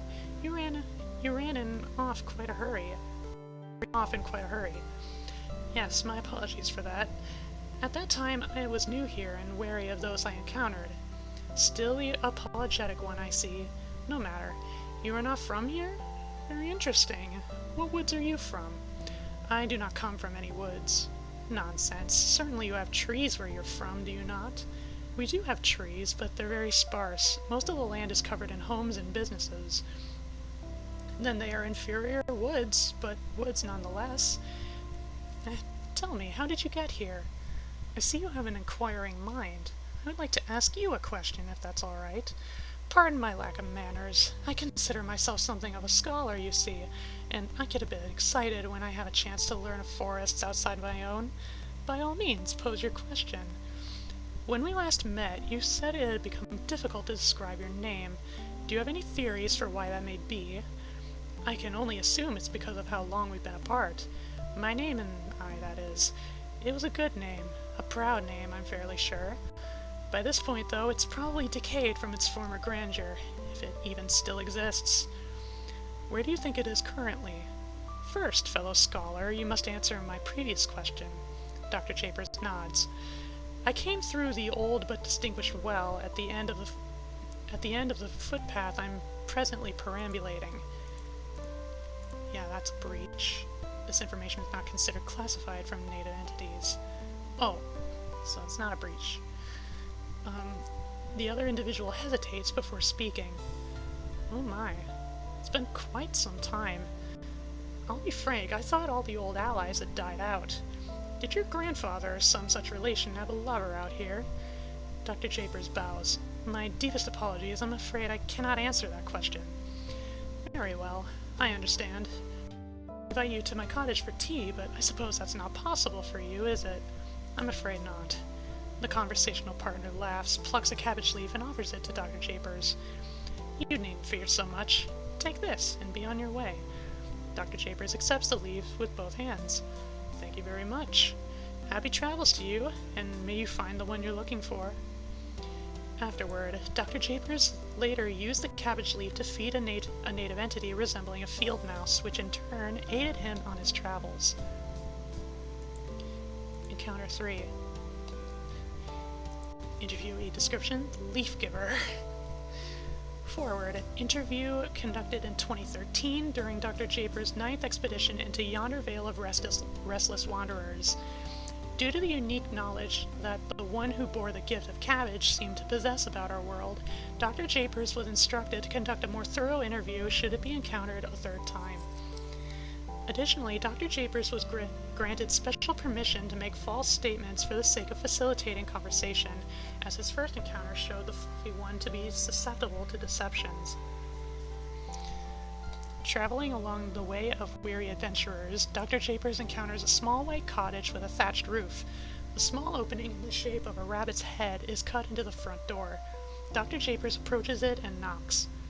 Hello? Is anyone home? Voice slightly muffled from inside. Yes, 1 minute. Exactly 1 minute passes. The door opens. Ah, we meet again. Please, come in, come in. Dr. Japers is led inside. The interior is sparsely decorated with wooden furniture and needlework. You have a lovely home. Ha! You have a lovely sense of humor. The homeowner hurries to a kitchenette in the corner and begins preparing a kettle. No, really, I think it's charming. I suppose it was just meant to be until things cooled down on the other side, but, well, you know. I'm afraid I don't know. Would you like some help? No. Have yourself a seat at the table over there while I get the tea ready for us. Dr. Japers draws the chair and seats himself. You're most generous, but I don't think my digestion will permit it. Oh, poor fellow. Well, I find the presence of tea to be a comfort in any case. You are most kind. Tell me, could you explain what you meant by cooled down? His furred host turns the stove on and stares out a window cut into a similar shape as the hole in the door. Your relations didn't tell you the full story, I suppose, about the turmoil that drove us here. Turmoil? Was there a war? The tufted one sighs. Isn't there always? Is that a... Yes, it is. SCP-2932. I'm just gonna take a quick glance. I have a feeling I know what it is, because I know about this SCP, but I just want to double check.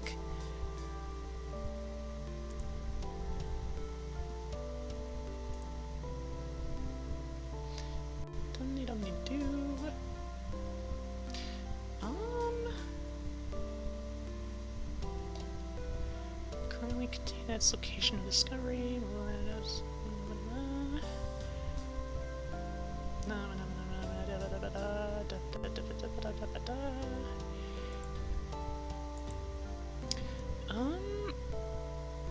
I don't think so. My grandparents did tell me there were wars, but I never knew of one with you and your kind. It doesn't surprise me. There are very few even in these woods that still remember.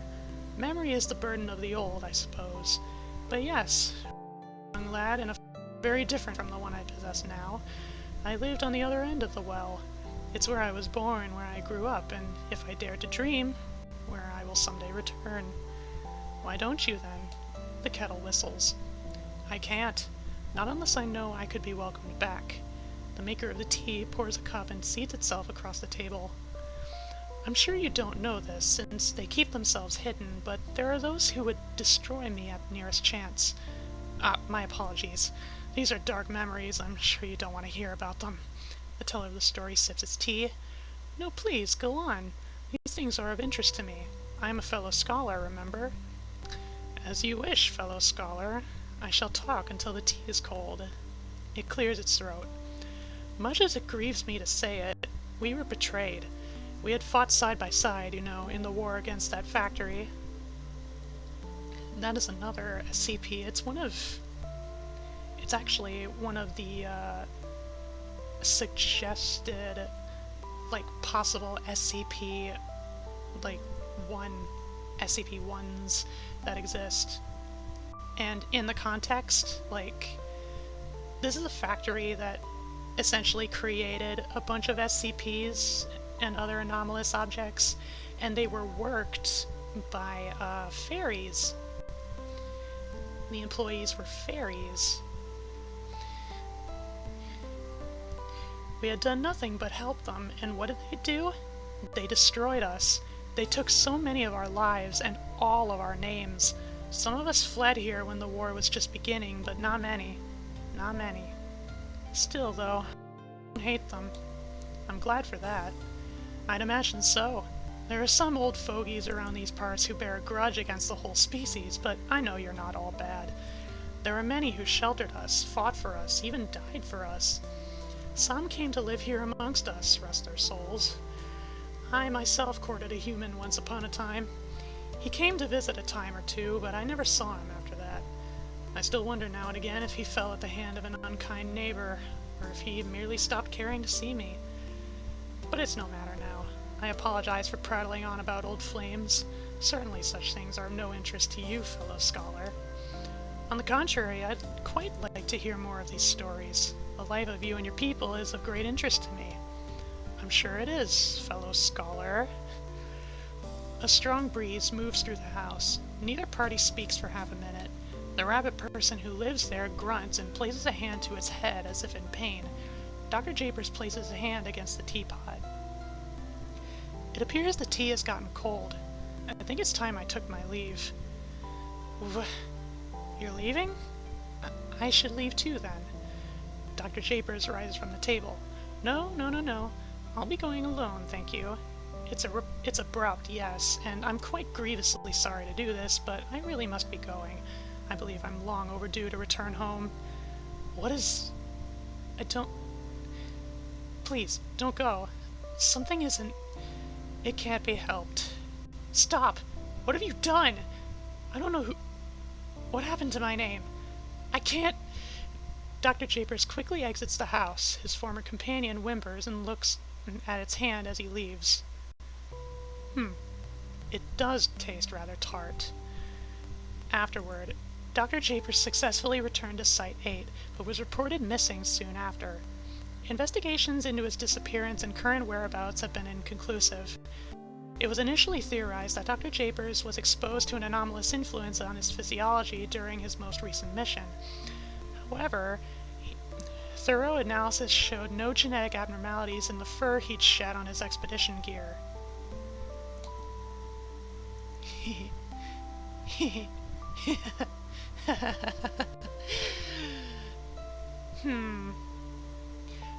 Maybe he shouldn't have adopted that scholar title.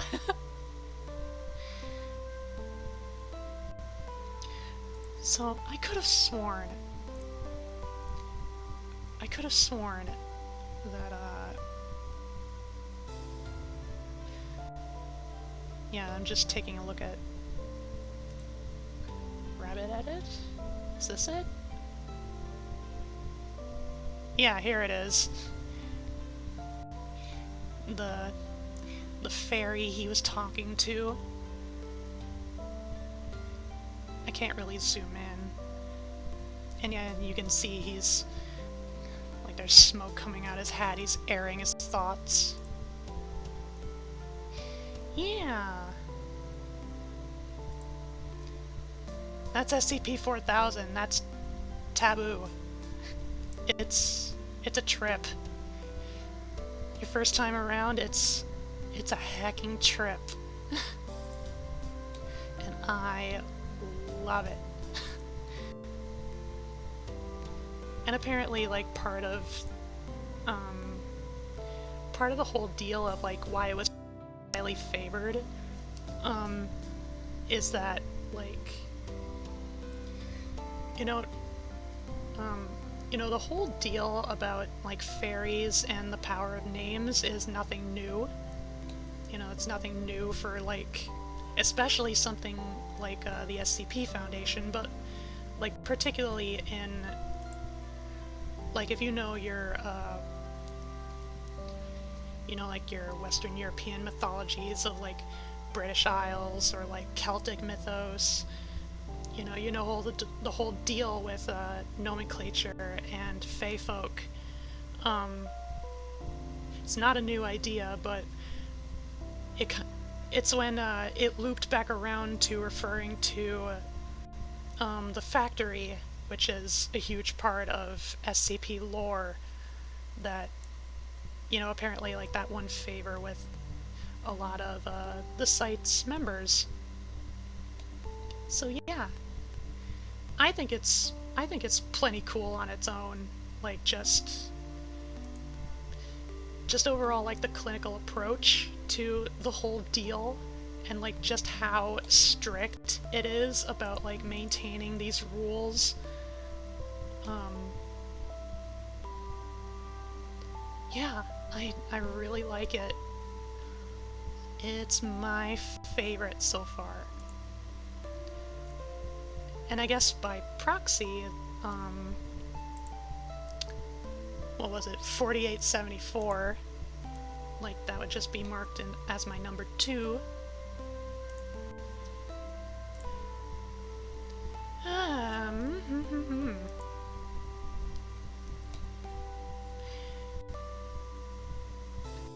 See, how am I feeling right now? My mouth is very dry. I feel like my throat is doing okay, though.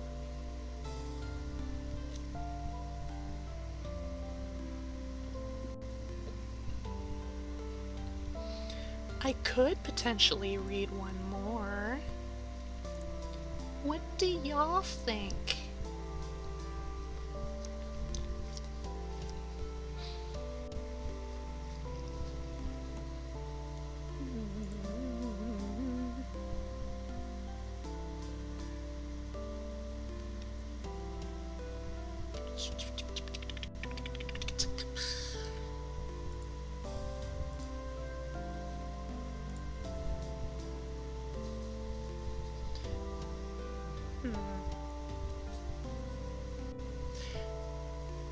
You know, what the hey? I'll do one more. Let's do what we did that one time and just kind of browse around and see what pulls my interest. We'll go with Series 3.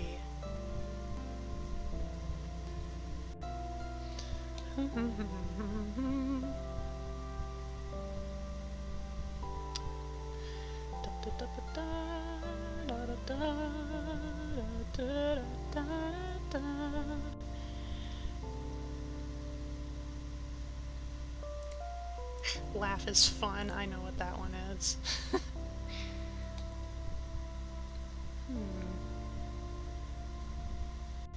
Siatko, Voir dire, you are what you eat, the fingers of God, chaos pump.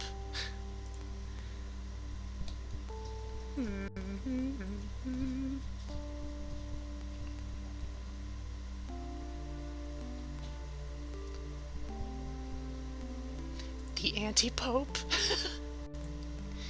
Hot-blooded snake, the liar's cradle. Secrets are no fun.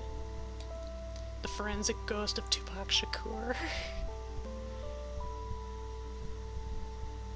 Primordial worm.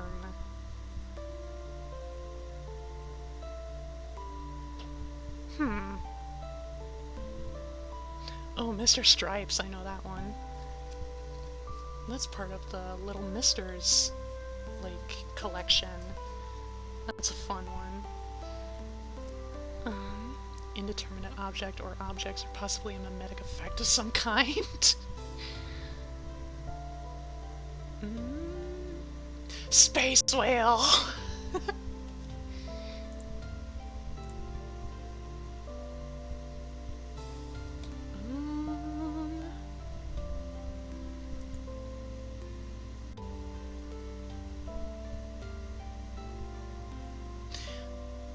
Let's go with the primordial worm. That one has me That one sounds intriguing.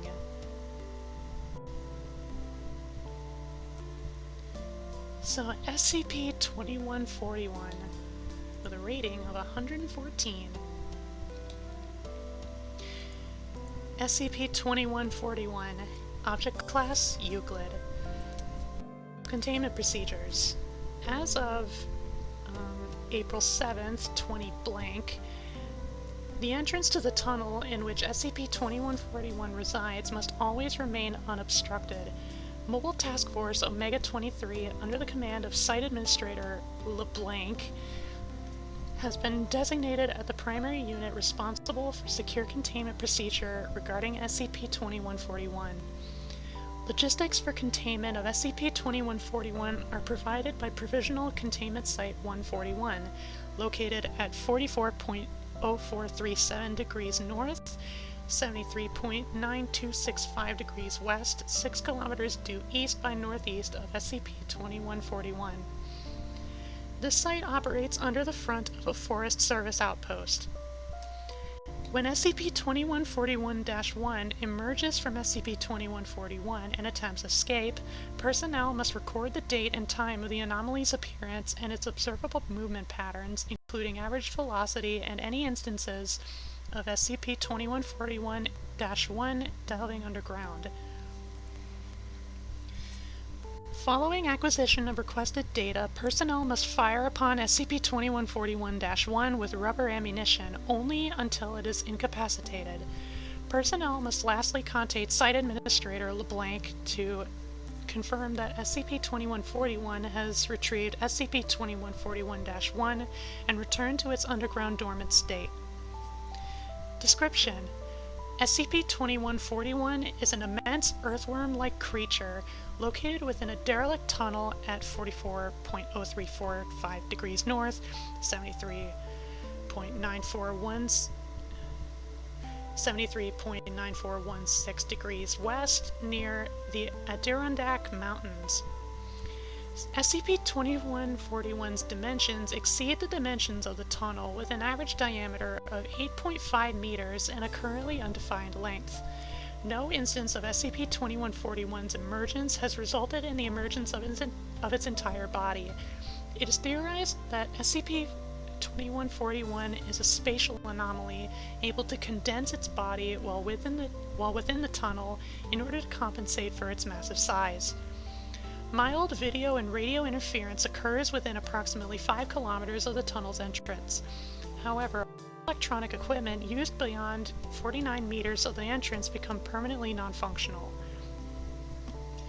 Following Incident 2141-1, SCP-2141 periodically emerges from a chasm of unknown depth estimated 200 meters beyond the entrance of the tunnel between intervals of not 23, but 18 days. Upon emergence, SCP-2141 deposits SCP-2141-1 at approximately 50 meters within the tunnel. SCP-2141-1 is a disfigured female humanoid believed to be a thorough mutation of the body of Mrs. Blank after extensive exposure to SCP-2141. Its prominent features include a severely bloated abdomen as well as a viscous coating of pale yellow fluid. To achieve displacement, SCP-2141-1 aligns itself face up and parallel to surfaces upon which it slithers, using this fluid to mitigate frictional forces. This fluid also bestows SCP-2141-1 increased resistance to physical trauma, allowing the anomaly in one event to survive and make limited recovery from lower body amputation. Following Incident 2141-2, SCP-2141 is considered to be using SCP-2141-1 as a form of gestational nesting probe to discover suitable habitats for the birth of its offspring. Consequentially, SCP-2141 is fiercely protective of SCP-2141-1 and will immediately pursue it if it is incapacitated. However, SCP-2141 does not appear to respond to other non-fatal damage to SCP-2141-1. Unless SCP-2141-1 is incapacitated outside of the tunnel during escape attempts, SCP-2141 does not attempt egress, facilitating containment procedures. However, SCP-2141 will not return to its dormant state unless it's retrieved SCP-2141-1 following incapacitation. When undergoing retrieval, SCP-2141's high speeds between 500 blank and blank kilometers per hour and size cause extensive damage to the landscape as a consequence of its size. In rare circumstances, SCP-2141-1 has been known to emulate the behavior of SCP-2141, such as its velocity and tendency to momentarily delve underground. See Incident 2141-3. So these are all the incident logs. Regarding the emergence of SCP-2141, discovery of SCP-2141 occurred during routine SAR, synthetic aperture radar, mapping of the northeastern U.S. in an effort to detect further instances of subterranean anomalies following discovery and containment of SCP blank. Radar imaging due northwest of the Adirondack Park revealed imaging distortion surpassing absolute thresholds, prompting researchers to send one remote-controlled GPR unit to the affected coordinates to conduct a subsurface survey. Electromagnetic interference prevented the unit from detecting subsurface anomalies, but a video feed attached to the unit while subject to interference eventually discovered SCP-2141's habitat at the above coordinates, upon discovering a trail not found on any known maps. Foundation agents embedded in the Forest Service were activated to secure the perimeter of the tunnel. However, agents reported that it existed within the private property of the Blank family, consisting of one vacation home seasonally occupied by a married couple of 1 year, Mr. Blank and Mr. Blank Blank and Mrs. Blank Blank.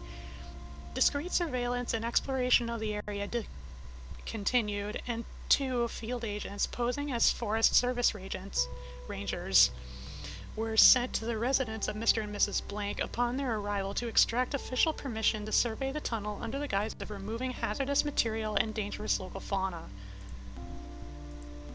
Upon the arrival of field agents to his home, Mr. Blank Blank reacted violently when questioned regarding the tunnel housing SCP-2141, lunging at the agents with a ceremonial knife which could not be recovered from the scene.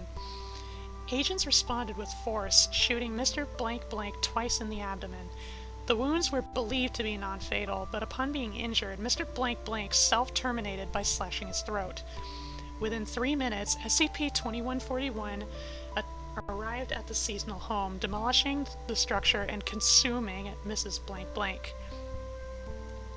The surviving agent was gravely injured, but managed to recover the following document upon arrival of Foundation personnel on scene. Document recovered from the home of Mr. Blank Blank. The mother must not be denied her offspring.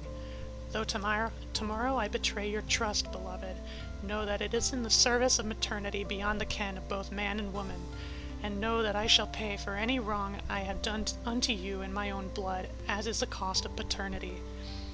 But the father must not be denied his birthright.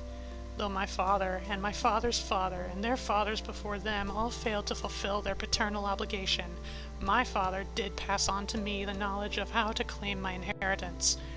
Yet it is not the will of my forefathers I invoke, but the will of primordial existence long denied the fruits of labor undeservedly enjoyed by humanity. Do you not know 'twas not for humanity that carnal knowledge was intended, but the worm? We depart in the scorching condemnation of daylight. I feel my resolve wavering before me in the lines of stinking heat. But tonight the moon shall be full with the promise of delivery, and so let deliverance come. No, I shall not ask for forgiveness. You will not bear our son, but you will bear witness to something infinitely greater. In your 21st year of womanhood, you shall free us from our original sin. The organism revealed to reside within the tunnel's chasm has since been termed SCP-2141. Both individuals are now effectively considered deceased. Ownership of the territory surrounding SCP-2141's habitat has since been transferred directly to the Foundation, facilitating effective containment.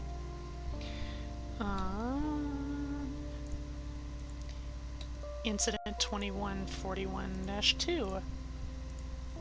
Regarding Mrs. Blank Blank's reappearance. Until further notice, SCP-2141-1 has been designated to describe all instances of Mrs. Blank Blank's reemergence. The first such emergence occurred at 8:41 p.m.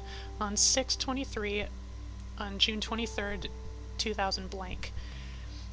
Interrupting research being conducted near the tunnel to determine the geological age of the site. Interrupting research. Yeah. Senior researcher LeBlanc ordered personnel to non-lethally incapacitate SCP-2141-1 for retrieval and biopsy to confirm the hypothesis that SCP-2141 had selected Mrs. Blank Blank as a host for its offspring. She further ordered personnel to delay recovering SCP-2141-1 in the event that SCP-2141 emerged in an attempt to reclaim the body. SCP-2141 emerged shortly after incapacitation of SCP-2141-1 and reclaimed its body before immediately returning underground. Senior researcher LeBlanc thus recommends incapacitation of SCP-2141-1 immediately after any initial appearance. Containment procedures have been adjusted accordingly. While researchers were unable to collect SCP-2141-1 for testing, fluids collected on the scene left by SCP-2141-1 are somewhat consistent with trace elements of amniotic fluid. Senior researcher LeBlanc's earlier conjecture that SCP-2141 may be incubating offspring between intervals of its emergence is considered confirmed. Senior researcher LeBlanc received a promotion to Provisional Site Administrator for her prudence and leadership on site. Tests conducted regarding the geological age of the area within and immediately surrounding the tunnel were inconclusive. Incident 2141-3. Following Incident 2141-2, provisional containment procedures were established under order of Site Administrator LeBlanc, including the construction of a barricade to obstruct the motion of SCP-2141-1. At 2:37 p.m., within 6 minutes of finalization of construction, SCP-2141-1 appeared just outside the constructed barrier, emerging from underground.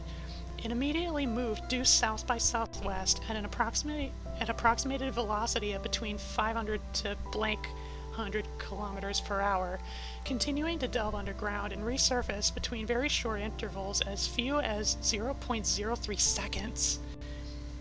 At the time, such movement patterns were unprecedented, and on-site personnel were unable to incapacitate SCP-2141-1 and prevent containment breach.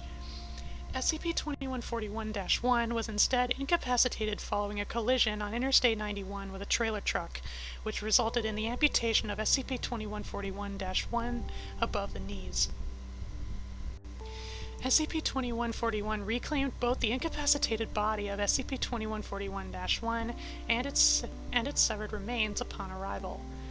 Foundation agents on the scene reported 70 blank casualties, blank teen of which were Foundation personnel. Additionally, severe structural damage was caused to Interstate 91 with property damage incurred $8 million blankety blank blank blank dollars. The aftermath was publicly explained as a series of avalanches, mudslides, and sinkholes prompted by nearby activity of the Blank and Blank Drilling Company.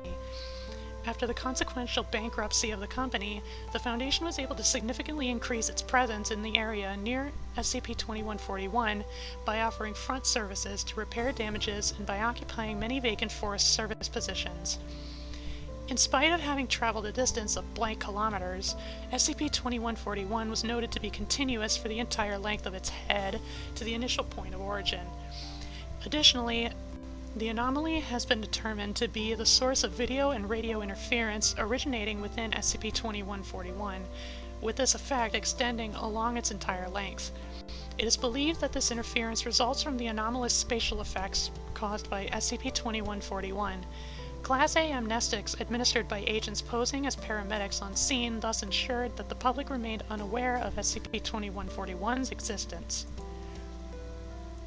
And then we have an interview log, 2141-2000 . So many blanks, it's hard to read. Interviewed, Provisional Containment Site 141 Administrator to blank DL 141, and Interviewer Site 28 Administrator, Admin 28. Location, Site 28, New York, New York. Begin log 7:25 p.m. blank 2000 blank. An interview room? What the fuck? You called me. You told me it was serious. Now it's serious. This is standard procedure. You have urgent information to share regarding 2141, correct? You think we had you airlifted from upstate so you could make a courtesy call?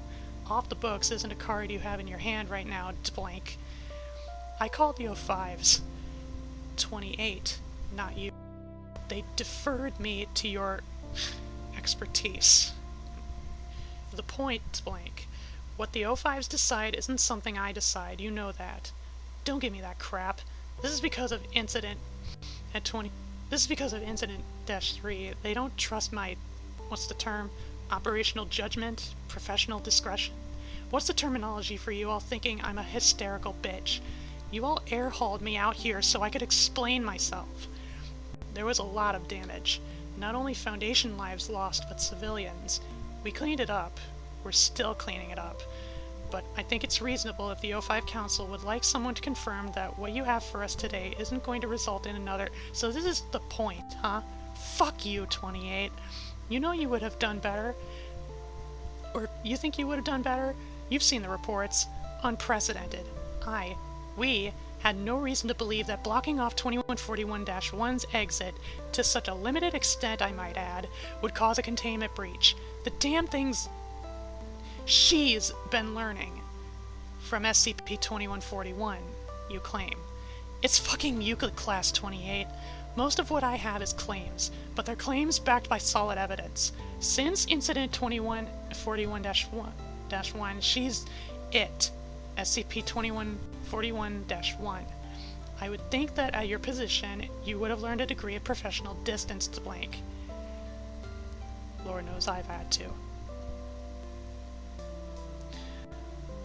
Look, Administrator, we're on your side, but you have to understand that this isn't politics. This is protection. These are priorities. Secure, contain, protect. I know. I fucked up.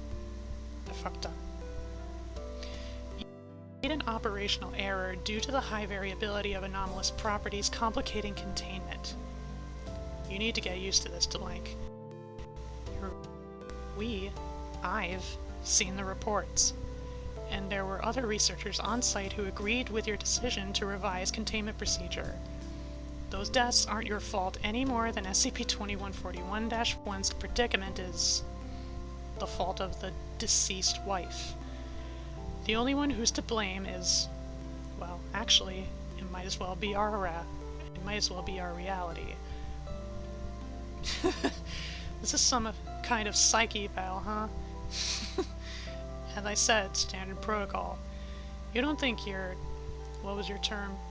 A highly pressured upper-level employee of the Foundation subject to typical stressors and psychological distress in the course of professional operations.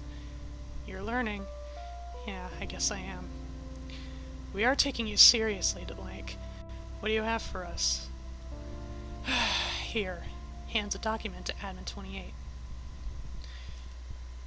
Increased instances of SCP-2141 delving underground, and SCP-2141-1 is emerging at a greater average frequency, around every 18 days or so.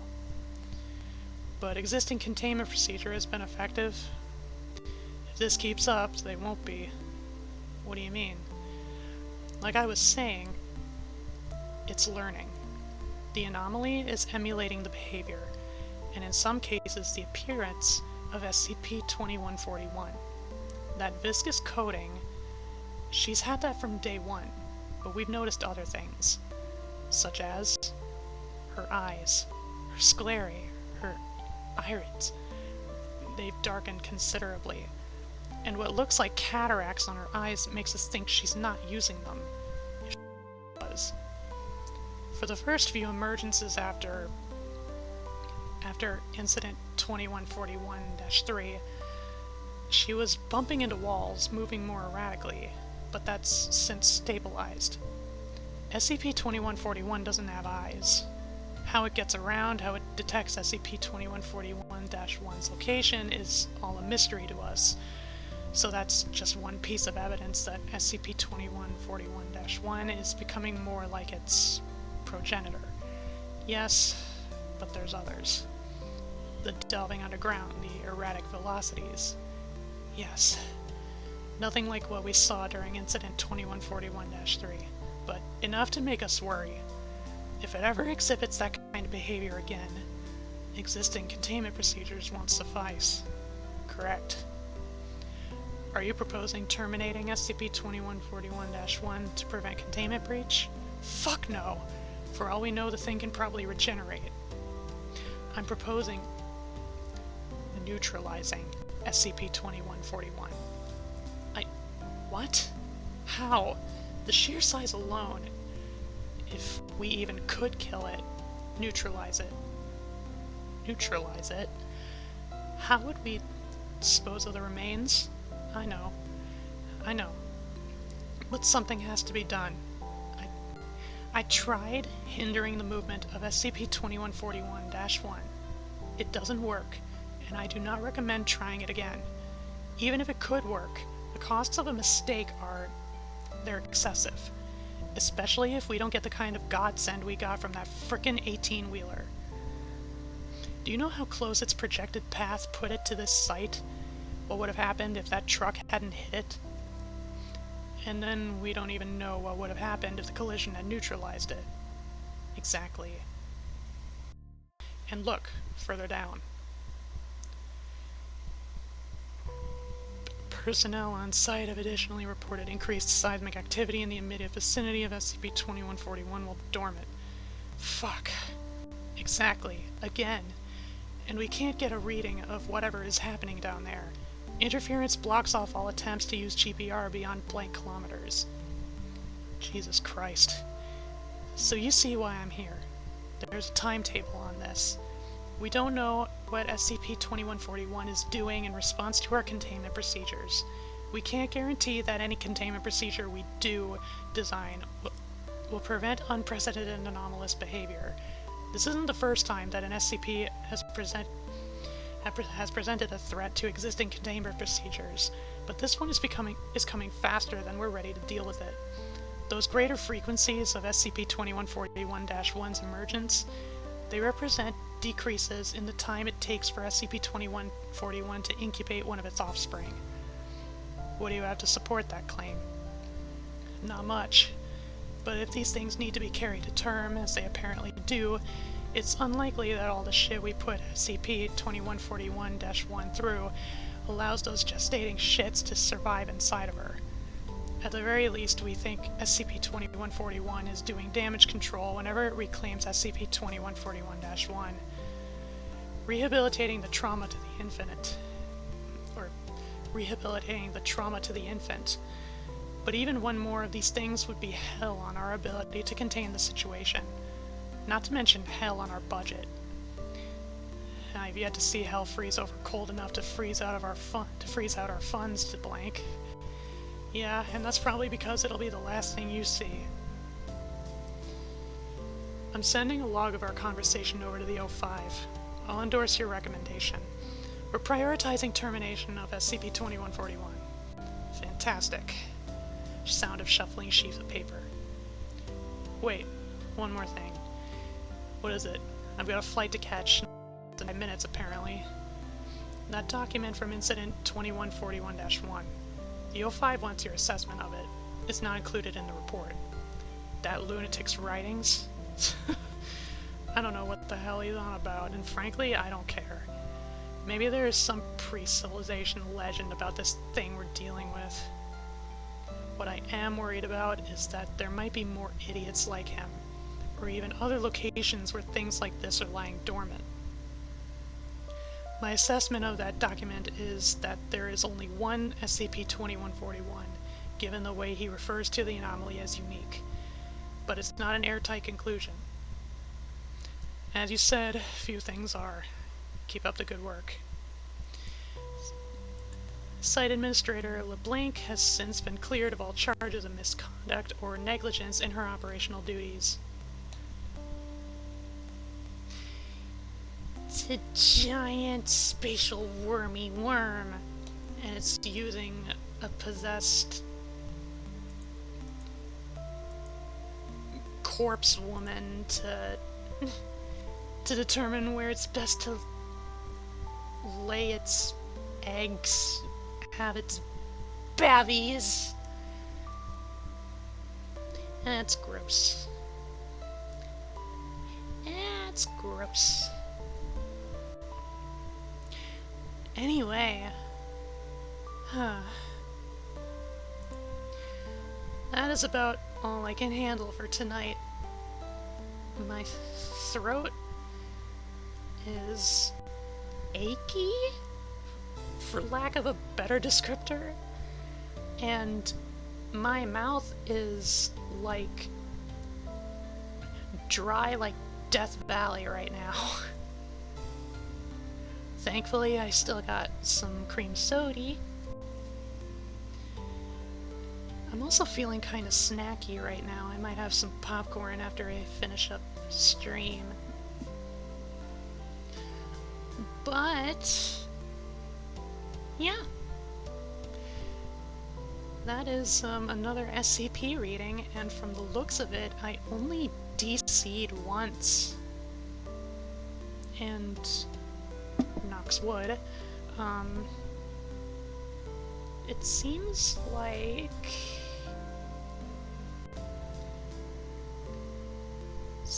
it might be the only issue I've had tonight. Thank you. Thank you, Twitch. Thank you, OBS. Thank you, Internet, for cooperating with Frog. Just a streaming little frog.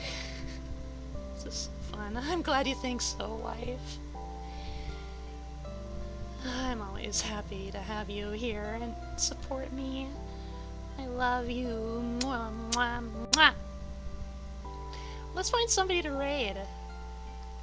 If anybody is even awake. It probably is.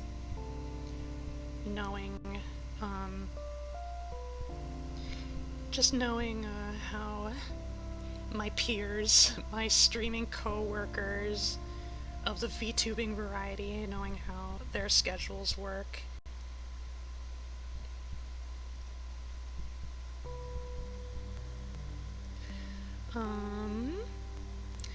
We got Nor, we got Aru,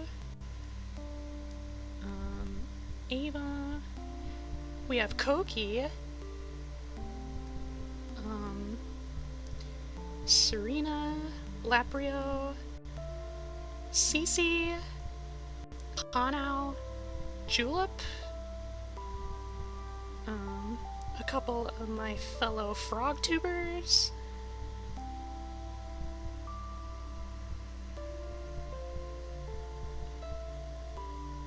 oh, and Ellie. Let's see.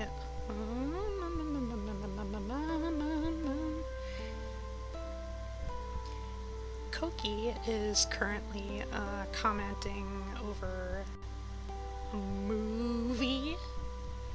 Aru's playing Resident Evil. Cece's just chatting. Hanau's playing Valorant. Julep is doing art. And Ellie is doing art.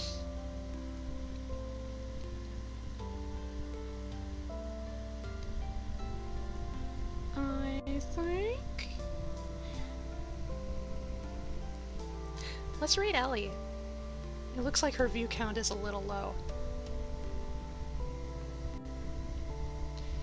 So I'm just gonna... on my phone...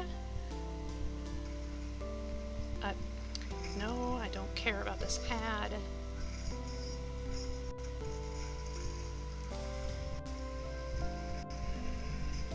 Firmly have my thumb over the speaker.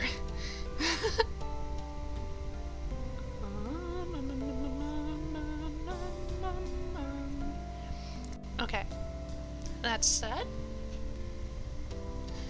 Alright.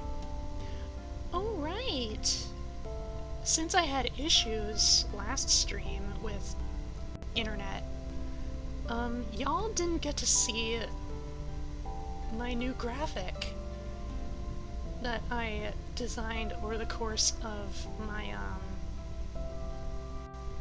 was it a week-long absence? No.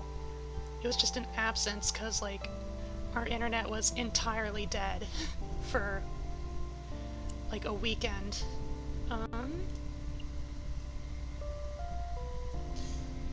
Okay, so yeah, y'all are gonna be able to see the graphic real soon.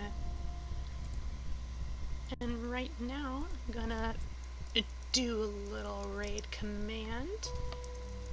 Ellie Clubs.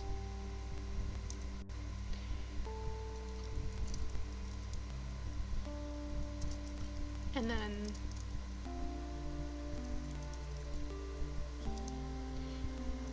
just raid message. You can do this like repeating. Alright. That is the end of the stream for tonight. 4 hours. I think this is my longest stream yet. My stamina is gradually increasing, y'all. But anyway, I hope y'all will enjoy this brand new graphic specifically for the end of my streams. I hope you all have a lovely time, lovely day, night, wherever you are. I love you, my lily pals. Oh, yeah, swimmy.